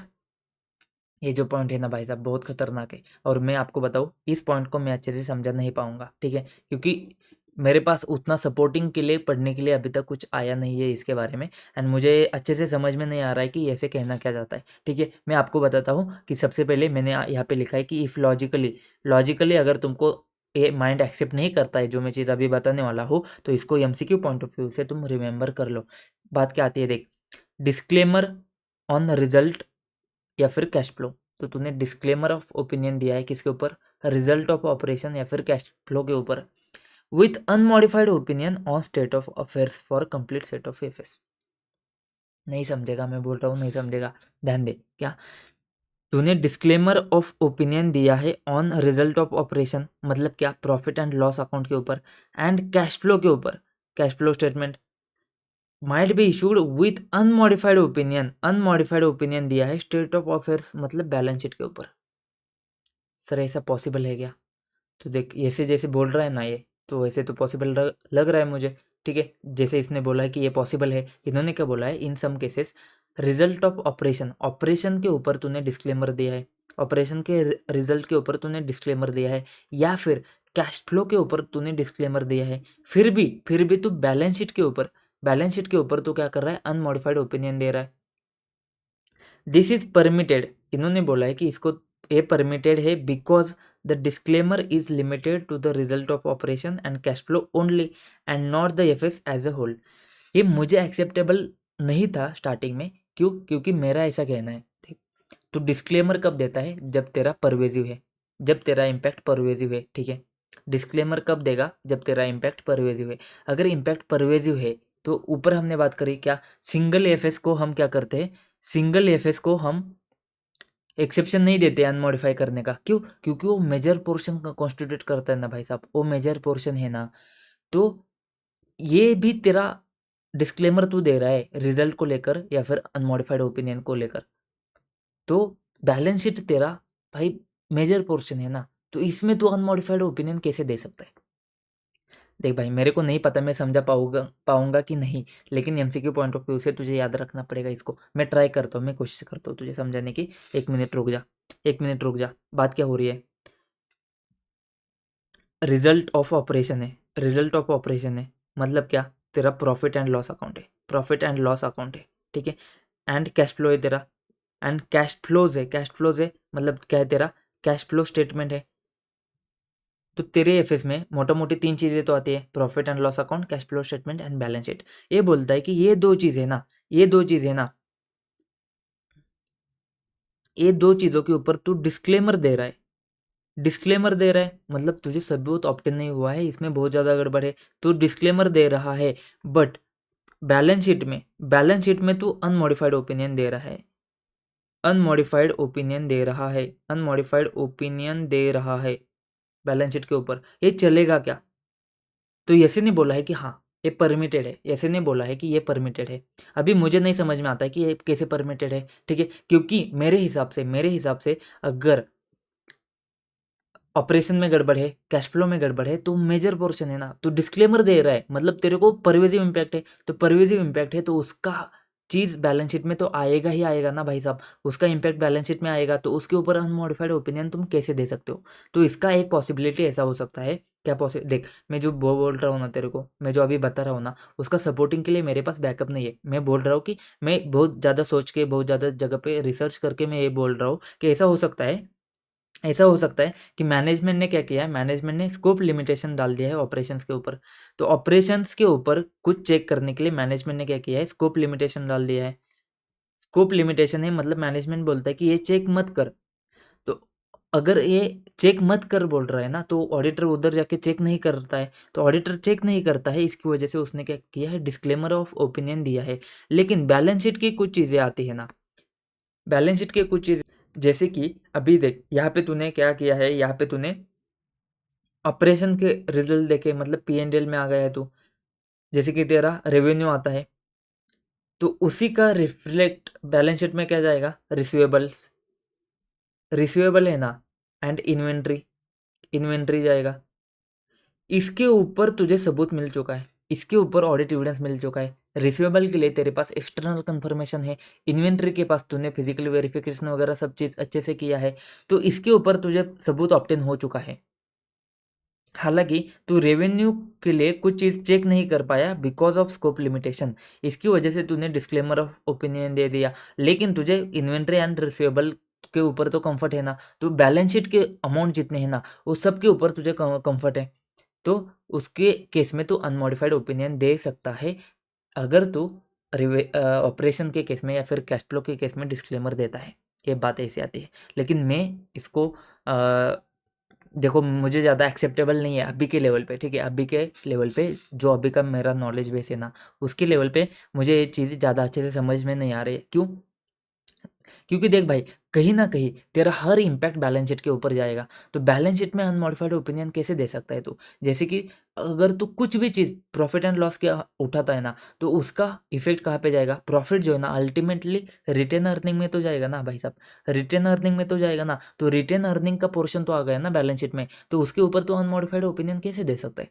तो मुझे थोड़ा ये समझ में नहीं आ रहा है कि ये चीज़ हो क्या रही है, ठीक है। अगर समझ में आता है ना, तो मैं क्या करूँगा, जिस दिन मुझे पूरा सपोर्टिंग के साथ में आऊँगा ना तुम्हारे पास, तो मैं इसके ऊपर 5-10 मिनट का एक वीडियो बनाऊँगा एंड यूट्यूब पे डाल दूँगा, तो वहाँ से देख लेना, ठीक है। तो अभी के लिए समझ जाओ, अभी के लिए समझ जाओ कि ये एमसीक्यू के लिए इंपॉर्टेंट है। Disclaimer on result of cash flow, result और cash flow with unmodified opinion on state of affairs for complete state of FS. तो ये परमिटेड है एंड इसको परमिटेड है इसको याद रखो, बिकॉज उन्होंने बोला है कि ये जो है ना वो not FS as a whole. उन्होंने जो बोला है भाई साहब, अभी क्या कर सकते हैं, मैं कुछ नहीं कर सकता हूँ। देख, है तो है, ऐसे ने बोला है तो बोला है, तो कुछ तो लॉजिक रहेगा जिसको हम फाइंड आउट नहीं कर पा रहे, मैं फाइंड आउट नहीं कर पा रहा हूँ। अगर मैं फाइंड आउट कर पाता हूँ तो मैं आपको आके बता दूंगा। तो अभी के लिए मैं इसको सपोर्टिंग के लिए आपको कुछ नहीं बता सकता हूँ, तो मैं आपको ये समझा नहीं सकता हूँ, मैंने बस बता दिया कि ये चीज़ है ऐसे, ठीक है। समझ जाना एंड इसको लिख लेना, ठीक है। चलिए भाई साहब फटाफट खत्म कर देते क्वेश्चन को। क्वेश्चन में कुछ दम नहीं है, दो क्वेश्चन है। दो क्वेश्चंस क्या है? Auditor of auditor for FS of entity, उसने क्या किया, offer audit of trade receivable, can he accept such engagement? तो ऑडिटर है एंटिटी का, वो रिसीवेबल का ऑडिट कर सकता है, क्या कर सकता है? Discuss the brief outline for his audit approach in such situation. तो देख भाई, यहाँ पे मैंने जानबूझ के कुछ चीज़ छोड़ी है जिसको मैंने हाईलाइट नहीं किया है, वो है तेरा कॉन्ट्रैक्ट। ऐसे ही चुपके से आईसीआई क्या करता है, एक आध वर्ड से ऐसा वैसा डाल देता है जिसमें से पूरा आंसर आंसर चेंज होगा, या फिर तुझे समझेगा ही नहीं क्या लिखना है। अभी इसमें लिखा है कि discuss the brief outline of his audit approach in such situation. SM का क्वेश्चन है, एसएम का क्वेश्चन है, तो यहाँ पे तुझे देखना पड़ेगा। कॉन्ट्रैक्ट है मतलब क्या? स्पेशल पर्पस फ्रेमवर्क जाएगा, ठीक है, स्पेशल पर्पस फ्रेमवर्क जाएगा। तो तुझे तुझे ऐसे 805 के साथ में ऐसे 800 भी देखना पड़ेगा। इतनी सी बात तूने आंसर में मेंशन करनी है। तो पूरा आंसर में मोटा मोटी इतनी सी बात आती है कि ऐसे 800 के साथ में 805 भी आएगा। देख, पढ़ ले। द सिंगल फाइनेंशियल स्टेटमेंट और स्पेसिफिक एलिमेंट और अकाउंट इन अकॉर्डेंस जनरल और स्पेशल पर्पस फ्रेमवर्क के हिसाब से बन सकते हैं। स्पेशल पर्पस फ्रेमवर्क में जैसे 800 also applies to the audit, ठीक है। Financial statement special purpose framework के हिसाब से रिसीवेबल है, तो audit of element of FS prepared in accordance with special purpose framework consider requirement of SA 800 and 805, ठीक है। तो इसमें कुछ बात नहीं है, एग्जाम में आने के चांसेस बहुत कम है, इसको रीड मारो, कुछ दम नहीं है इसमें। एक गिवन केस वगैरह दिया है तो कुछ कुछ दम नहीं है। सिर्फ इतनी सी बात है कि तेरा जो सिंगल एफएस है ना, या फिर एलिमेंट ऑफ एफएस है ना, तो वो तुझे देखना पड़ेगा, वो स्पेशल पर्पस फ्रेमवर्क के हिसाब से अगर आ रहा है ना, तो तेरा ऐसे 805 के साथ में तेरा ऐसे 800 भी आएगा। स्पेशल पर्पस फ्रेमवर्क का ऐसे 800 भी आएगा। तो वो तुझे सिर्फ इतना ही चीज़ इंपॉर्टेंट है इसमें, और कुछ इंपॉर्टेंट नहीं है, ठीक है। एमसीक्यू पॉइंट ऑफ व्यू से ये क्वेश्चन आएगा, ये ऐसा ऐसा ऐसा ही क्वेश्चन आएगा, इसके चांसेस बहुत कम है, ठीक है। कुछ दम ही नहीं है क्वेश्चन पूछने में। अब समझ, दूसरी चीज़ है सी ए जी ऑफर किया है ट्रेड पेएबल का audit and full complete set. Financial statement किसने ऑडिट की है? जिग्नेश ने। तो जिग्नेश ने कंप्लीट सेट ऑडिट किया है एंड ट्रेड पेएबल का किसको ऑफर किया है? सीएजी को ऑफर किया है। मतलब दो ऑडिटर अलग अलग है। तो discuss why it would be practically difficult to CAG to perform such audit. तो इसके बारे में हमने बात करी है। अगर तूने फुल सेट कंप्लीट सेट का वो ऑडिट नहीं किया है ना, तो तेरे लिए दिक्कत आ सकती है, तूने एक्सेप्ट नहीं करना है, क्योंकि ये प्रैक्टिकेबल नहीं है। चीज़ें थोड़ी गड़बड़ हो सकती है, मे नॉट बी प्रैक्टिकेबल। तो क्या डिफ़िकल्टी आ सकती है, इसके बारे में ही यहाँ पे इस क्वेश्चन में पूछा है। वही तो हमने वहाँ पे बात करी थी, ठीक है। May not be practicable when auditor is not also engage for entity's complete set of FS. क्योंकि does not have same understanding entity control का, इंटरनल कंट्रोल का, एनवायरनमेंट का, पूरा उसका अंडरस्टैंडिंग नहीं है। उसको may need further evidence to corroborate audit evidence। Accounting record के लिए उसको अच्छे से देखना पड़ेगा। सर्टन ऐसे रिक्वायर करते हैं audit work that may be disproportionate to the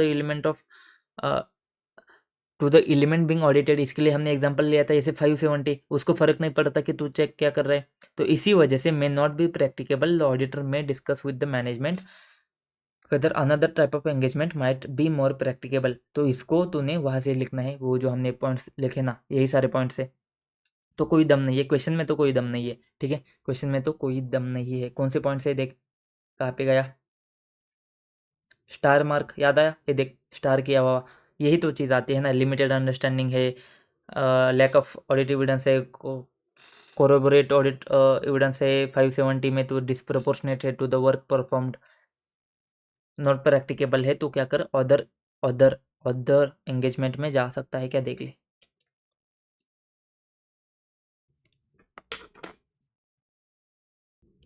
revision करते भाई, रिवीजन करते हैं। जैसे 805 special consideration audit of single FS specific element account और आइटम ऑफ एफएस, ठीक है। यहाँ पे बात आती है सबसे पहले 700 तक जो सारे एसेस है ना वो अडॉप्शन के साथ में आ जाएंगे।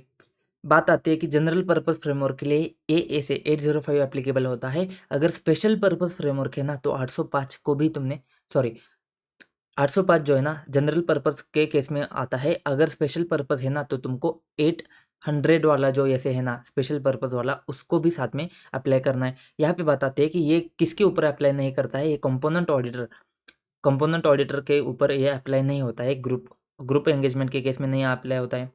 सेम 3 चीज़ें देखनी है, acceptance of engagement, planning and performance of engagement and forming an opinion. Example क्या है, सिंगल एफएस तेरा cash flow statement, profit and loss account. Element of FS क्या है तेरा, receivable, debtor, cash, bank balance, ये सारी चीज़ें आती है, ठीक है। Accounting policy and explanatory information तेरा जानना चाहिए, ठीक है। सबसे पहली बात आती है एक्सेप्टिंग सच एंगेजमेंट, ठीक है। एक्सेप्टिंग सच एंगेजमेंट के ऊपर तेरा क्वेश्चन बन सकता है, ठीक है, बहुत अच्छे से बन सकता है। तो सबसे पहले ध्यान क्या देना है, 200 में क्या है, ऑल ऐसे को रिलेवेंट, सबसे पहले इथिकल रिक्वायरमेंट इंडिपेंडेंस आना चाहिए क्या, हाँ आना चाहिए। ऑल ऑल ऐसे के साथ में कंप्लाई करना चाहिए। सबसे पहले इथिकल रिक्वायरमेंट के साथ में इंडिपेंडेंस, फिर ऑल ऐसे के साथ कंप्लाई करना है, ऑल ऐसे सारे ऐसे के साथ कंप्लाई करना चाहिए। फिर डिपर्चर कर सकता है, डिपर्चर के केस में क्या करना है, अल्टरनेटिव ऑडिट प्रोसेस परफॉर्म करने। तो ऐसे 200 जो हमने बात करी थी ना, सेम यहाँ पे ऐसा का ऐसा एप्लीकेबल हो जाता है, ठीक है। फिर यहाँ पे बात कुछ बदल जाती है, ठीक है। एफआरएफ में जाने से पहले इन्होंने बोला है कि देख भाई, ये जो दो बंदे हैं ना, जो कंप्लीट सेट का ऑडिट करता है एंड जो सिंगल एफएस का ऑडिट करता है, ये दोनों बंदे सेम होने चाहिए। मतलब जो बंदा कंप्लीट सेट का ऑडिट कर रहा है ना, वही बंदे ने सिंगल एफएस का ऑडिट किया, तो बहुत अच्छी चीज़ है, बहुत अच्छी चीज़ है। तो क्या होता है अगर ये दोनों बंदे सेम नहीं है, क्या होता है कि अगर कंप्लीट सेट किसी और ने ऑडिट किया एंड तेरा सिंगल एफएस कोई और ऑडिट कर रहा है, तो क्या होता है, तो इन case not auditing complete set, तो तूने देखना है कि कंप्लायंस विथ रिक्वायरमेंट ऑफ ऐसे है ना, प्रैक्टिकेबल हो नहीं सकता, मे नॉट बी प्रैक्टिकेबल। बिकॉज क्यों, तुझे लिमिटेड अंडरस्टैंडिंग रहेगा एंटिटी का, उसके एनवायरमेंट का, इंटरनल कंट्रोल का लिमिटेड अंडरस्टैंडिंग रहेगा। Lack of audit evidence on overall accounting record quality, overall जो अकाउंटिंग रिकॉर्ड क्वालिटी है उसके ऊपर तेरा ऑडिट एविडेंस कम रहेगा। फिर उन्होंने बात करी कि कोरोबोरेटिव ऑडिट एविडेंस तेरे को एक्वायर करना पड़ेगा, फर्दर कोरोबोरेटिव ऑडिट एविडेंस एक्वायर करना पड़ेगा। एंड कुछ चीज़ें हो सकती है जैसे तेरा 570 है, तो 570 को फ़र्क नहीं पड़ता है कि तू क्या चीज़ का ऑडिट कर रहा है, रिसीवेबल का कर रहा है कि नहीं कर रहा है। तो ये जो ऐसे का पोर्शन है ना, उसको तूने लिखना है कि सर्टन ऐसे require audit work that may be disproportionate to the element being audited. तो किस चीज़ का ऑडिट कर रहा है इसका एंड तेरा कुछ ऐसे का रिक्वायरमेंट का प्रोपोर्शन ही नहीं बैठेगा, तो इसका कुछ रिश्ता नाता ही नहीं बैठेगा, कुछ कनेक्शन ही नहीं बैठेगा। तो गोइंग कंसर्न असेसमेंट का एंड तेरा रिसीवेबल का कनेक्शन नहीं बैठेगा, ऐसा भी हो सकता है। तो तुझे वो चीज़ समझ में ही नहीं आएगी जब तक तूने पूरा एफएस का ऑडिट किया है तब तक। तो इफ़ ऑडिटर कंक्लूड करता है कि सच audit may not be practicable, तो क्या करेगा, मैनेजमेंट के साथ डिस्कस करेगा कि क्या दूसरा कोई एंगेजमेंट है क्या जो प्रैक्टिकेबल है, तो उसमें हम जा सकते हैं क्या। तो सिंपल सी चीज़ है, इसमें तो आंसर को कैसे करेगा, it in case not audited bye complete set, तो मे नॉट बी प्रैक्टिकेबल कि सारा कंप्लायंस हो जाए ऐसे का।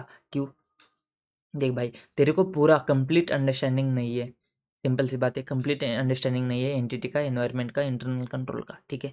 फिर दूसरी चीज़ तेरे को अकाउंटिंग रिकॉर्ड्स है ना, उसका क्वालिटी भी अच्छे से नहीं पता है। तीसरी चीज़, तेरे को फर्दर के प्रोसेस परफॉर्म करने पड़ेंगे कोलैबोरेटिव ऑडिट प्रोसेस परफॉर्म करने के लिए, ठीक है।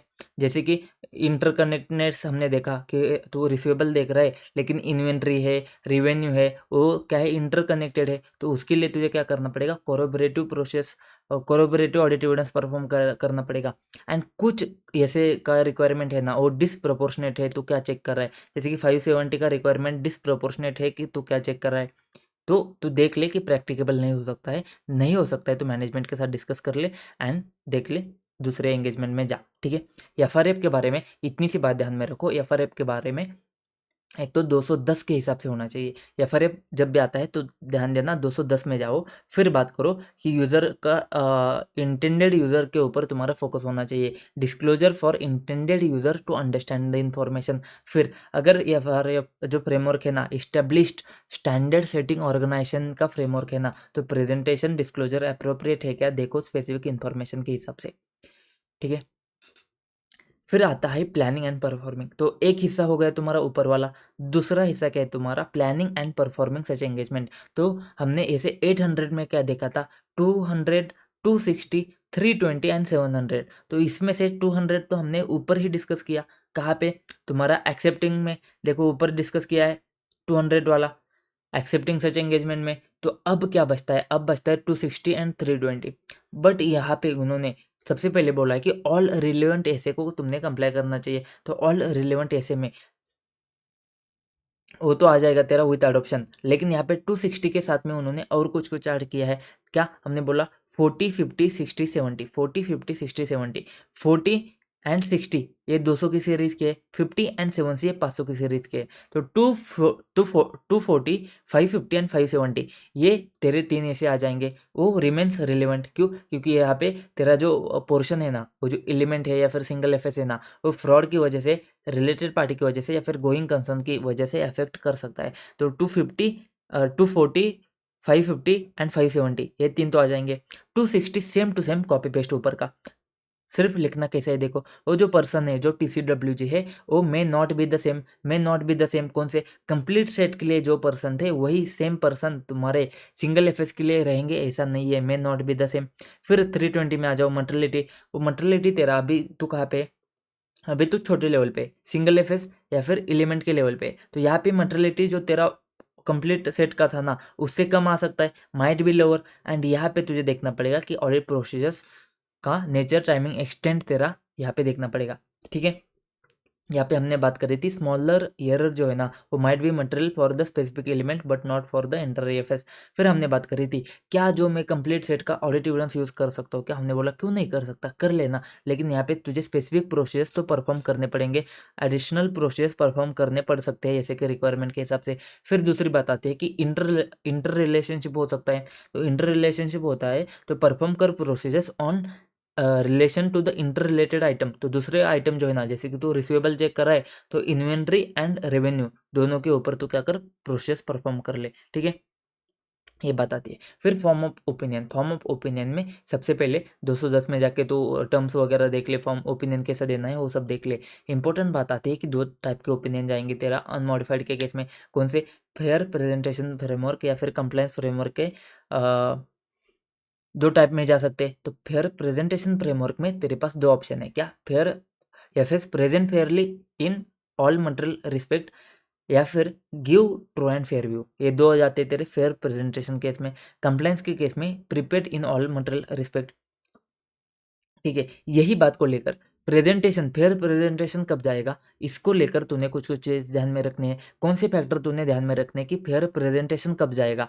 तो यहाँ पे देख, whether applicable FRF is explicitly और implicitly restricted to the preparation of complete set of FS, and whether single FS or specific element of FS will comply with full requirement of those framework एक तो जो FRF का requirement है ना उसको तो fully comply करना ही करना है, एंड इफ़ नेसेसरी तुझे additional beyond specifically require disclosure देने पड़ेंगे, या फिर जो रिक्वायर है ना उसको तुझे डिपार्चर करना पड़ेगा। एक्सेप्शनल सर्कमस्टेंसेस में डिपार्चर करना पड़ेगा, रिक्वायरमेंट का फ्रेमवर्क के हिसाब से जो रिक्वायरमेंट है उसका डिपार्चर करना पड़ेगा, ताकि तेरा प्रेजेंटेशन सही जाए। तो फिर प्रेजेंटेशन होने के लिए तुझे एडिशनल कुछ करना है तो कर ले, डिलीशन कुछ करना है तो कर ले। एक्सेप्शनल केस में डिलीशन होगा, एडिशनल तो कर सकता है आराम से। तो अगर ये चीज़ आती है तो ये फैक्टर तुझे ध्यान में रखने पड़ेंगे जब तुझे यूज़ करना है क्या, फेयर प्रेजेंटेशन या फिर ट्रू एंड फेयर व्यू। अगर ये तुझे यूज़ करना है तो तुझे ये फैक्टर ध्यान में रखने पड़ेंगे, ठीक है। या फिर तू कंप्लायंस फ्रेमवर्क का यूज़ कर सकता है। तो बीच में क्या था, in case of single FS applicable FRF में एक्सप्लिसिटली ऐसा नहीं हो सकता है कि ऐसा नहीं दिया है, उसका प्रेजेंटेशन कैसा हो, रिसीवेबल का प्रेजेंटेशन कैसा हो, ऐसा नहीं दिया सकता है। ये खास करके तब होगा जब तेरा ऑथराइज या फिर रिकॉग्नाइज स्टैंडर्ड सेटिंग ऑर्गेनाइजेशन ने तेरे को एफआरएफ दिया है, फ्रेमवर्क दिया है। तो उस केस में ऑडिटर कंसिडर करेगा whether expected form of opinion is appropriate. Expected form of opinion appropriate है क्या, उसके लिए वो क्या देखेगा, प्रोफेशनल जजमेंट देखेगा। इतनी सी बात आती है, ठीक है। फिर फॉर्मिंग एन ओपिनियन, अभी ओपिनियन फॉर्म करना है तुझे, लेकिन सबसे पहले ऐसे 700 एंड ऐसे 800। 800 क्यों आता है, क्योंकि स्पेशल पर्पज फ्रेमवर्क के केस में। तो यहाँ पे तुझे देखना पड़ेगा, सबसे पहले देख डिस्क्लोजर। डिस्क्लोजर में 3 चीज़ें तो याद रखनी ही रखनी है। 3 चीज़ें कौन सी है, एफआरएफ आएगा, इंटेंडेड यूज़र आएगा, and all material transactions and events. तो एफआरएफ के हिसाब से डिस्क्लोजर जाना चाहिए, इंटेंडेड यूज़र के नीड्स को फुलफिल करना चाहिए, कैटर करना चाहिए, and material transaction and event तो तूने डिस्क्लोज करने ही करने। फिर हमने ऊपर से उठाया, ऊपर से 701, अगर तेरे को की ऑडिट मैटर कम्युनिकेट करने की ज़रूरत है ना, तो KM 701 एप्लीकेबल हो जाएगा। अदर इन्फॉर्मेशन कम्युनिकेट करने की ज़रूरत है तो अदर इन्फॉर्मेशन के लिए तेरा जैसे 720 ऐसा का ऐसा आ जाएगा, ठीक है। यहाँ पे 2 बात ऐड आती है, 2 पैरा एडिशनल आते हैं। एक तो गोइंग कंसर्न के केस में हमने बोला है, गोइंग कंसर्न के केस में हमने बात करी है, मैनेजमेंट का रिस्पॉन्सिबिलिटी गोइंग कंसर्न को लेके एंड ऑडिटर का रिस्पॉन्सिबिलिटी गोइंग कंसर्न को लेके need to be adopted as necessary depending on how ये 570 अप्लाई करता है सर्कमस्टेंसेस में। फिर गोइंग कंसर्न के साथ में हमने सिग्नेचर देखा, जो 700 में है ना सिग्नेचर, वही तुमने सारे पॉइंट्स ऐसे के ऐसे लिखने हैं। Audit report shall be signed, engagement partner sign करेगा, एंगेजमेंट पार्टनर फर्म का भी रिस्पॉन्सिबिलिटी हो सकता है, मेंबरशिप नंबर जाएगा या फरेम जाएगा, वो सारी चीज़ें तूने वैसे की वैसे लिख देनी है, जैसे 700 में जाके देख ले, ठीक है।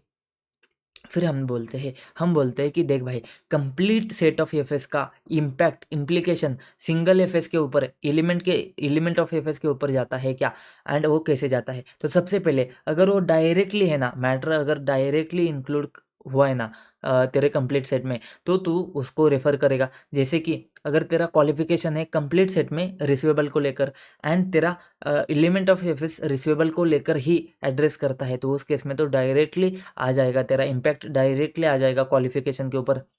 अगर नहीं भी करता है directly, even even when certain matters do not have implication, still auditor को लगता है कि ऑडिटर ऐसा कर सकता है कि यहाँ पे रेफर करेगा। क्यों, क्योंकि देख 570 है, मर्तों को प्यारा है, तो मर्तों को प्यारा है ना, तो डायरेक्टली रेफर नहीं कर रहा है। लेकिन ओएम में तो तेरा जाएगा कि हमने कंप्लीट सेट ऑफ एफएस में मर्दों को पैरा दिया है करके, ठीक है।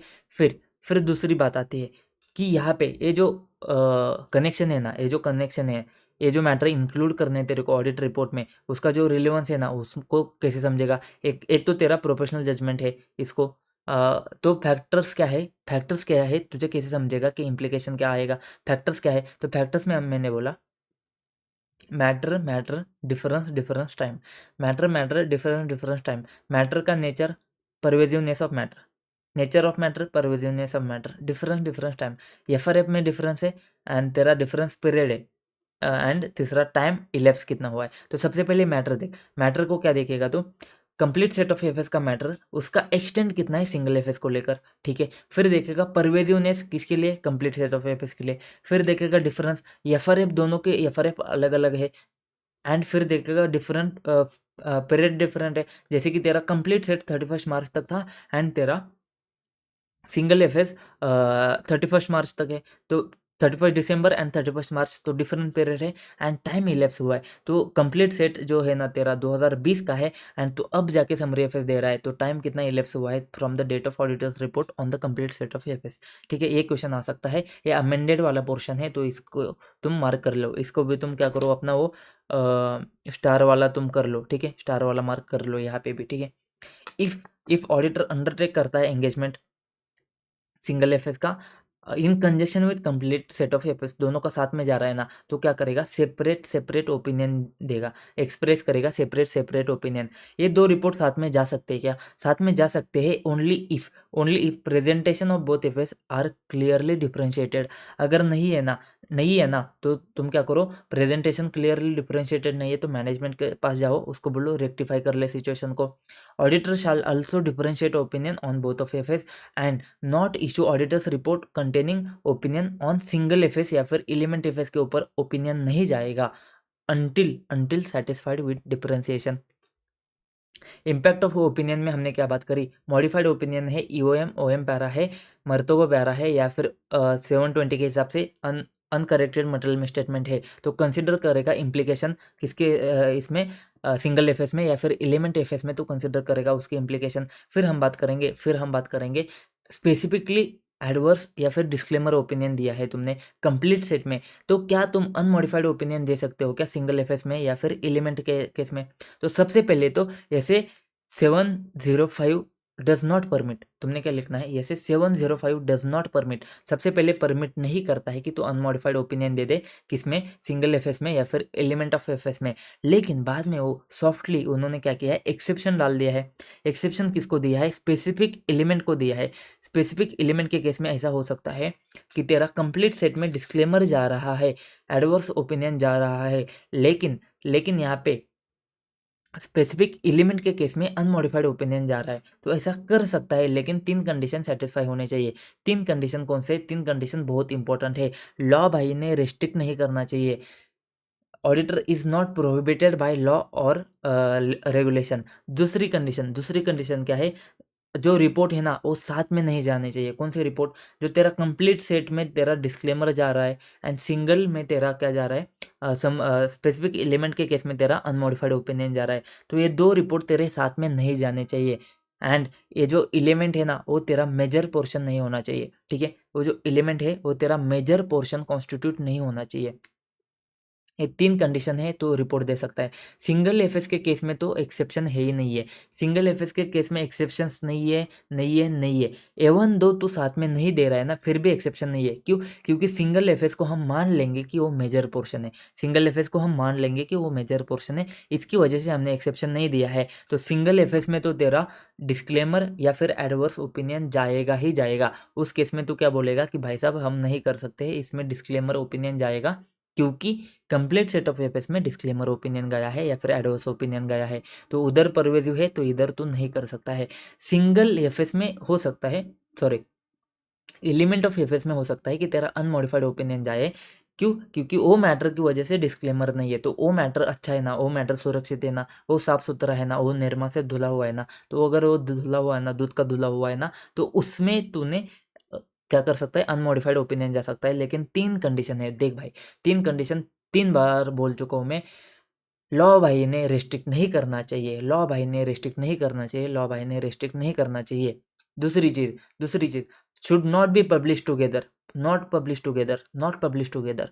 तीसरी चीज एलिमेंट जो है ना मेजर पोर्शन नहीं होना चाहिए, मेजर पोर्शन नहीं होना चाहिए, मेजर पोर्शन नहीं होना चाहिए। ये 3 चीज़ें एक्सेप्शन याद रख, बहुत इंपॉर्टेंट है, इसको भी स्टार मार्क कर ले। फिर एक चीज़ आती है, ये चीज़ मैं आपको समझा नहीं पाया था शायद से, या फिर मैंने आपको बोला था कि मैं आपको अगर बाद में आता है तो बता दूंगा, नहीं तो इसको एमसीक्यू के पॉइंट ऑफ व्यू से याद करो। क्या बात है, अगर रिजल्ट ऑफ ऑपरेशन या फिर कैश फ्लो के ऊपर तुम्हारा डिस्क्लेमर ओपिनियन जाता है ना, तो यह उन्होंने बोला है कि तुमको परमिटेड है स्टेट ऑफ अफेयर्स के केस में, बैलेंस शीट के केस में अनमॉडिफाइड ओपिनियन के लिए उन्होंने परमिशन दे दी है, परमिटेड है कि तुम वहाँ पे अनमॉडिफाइड ओपिनियन दे सकते हो। ठीक है, ठीक है, समझ में आएगा। मिलते हैं नेक्स्ट वीडियो में। ठीक है, तब तक के लिए, तब तक के लिए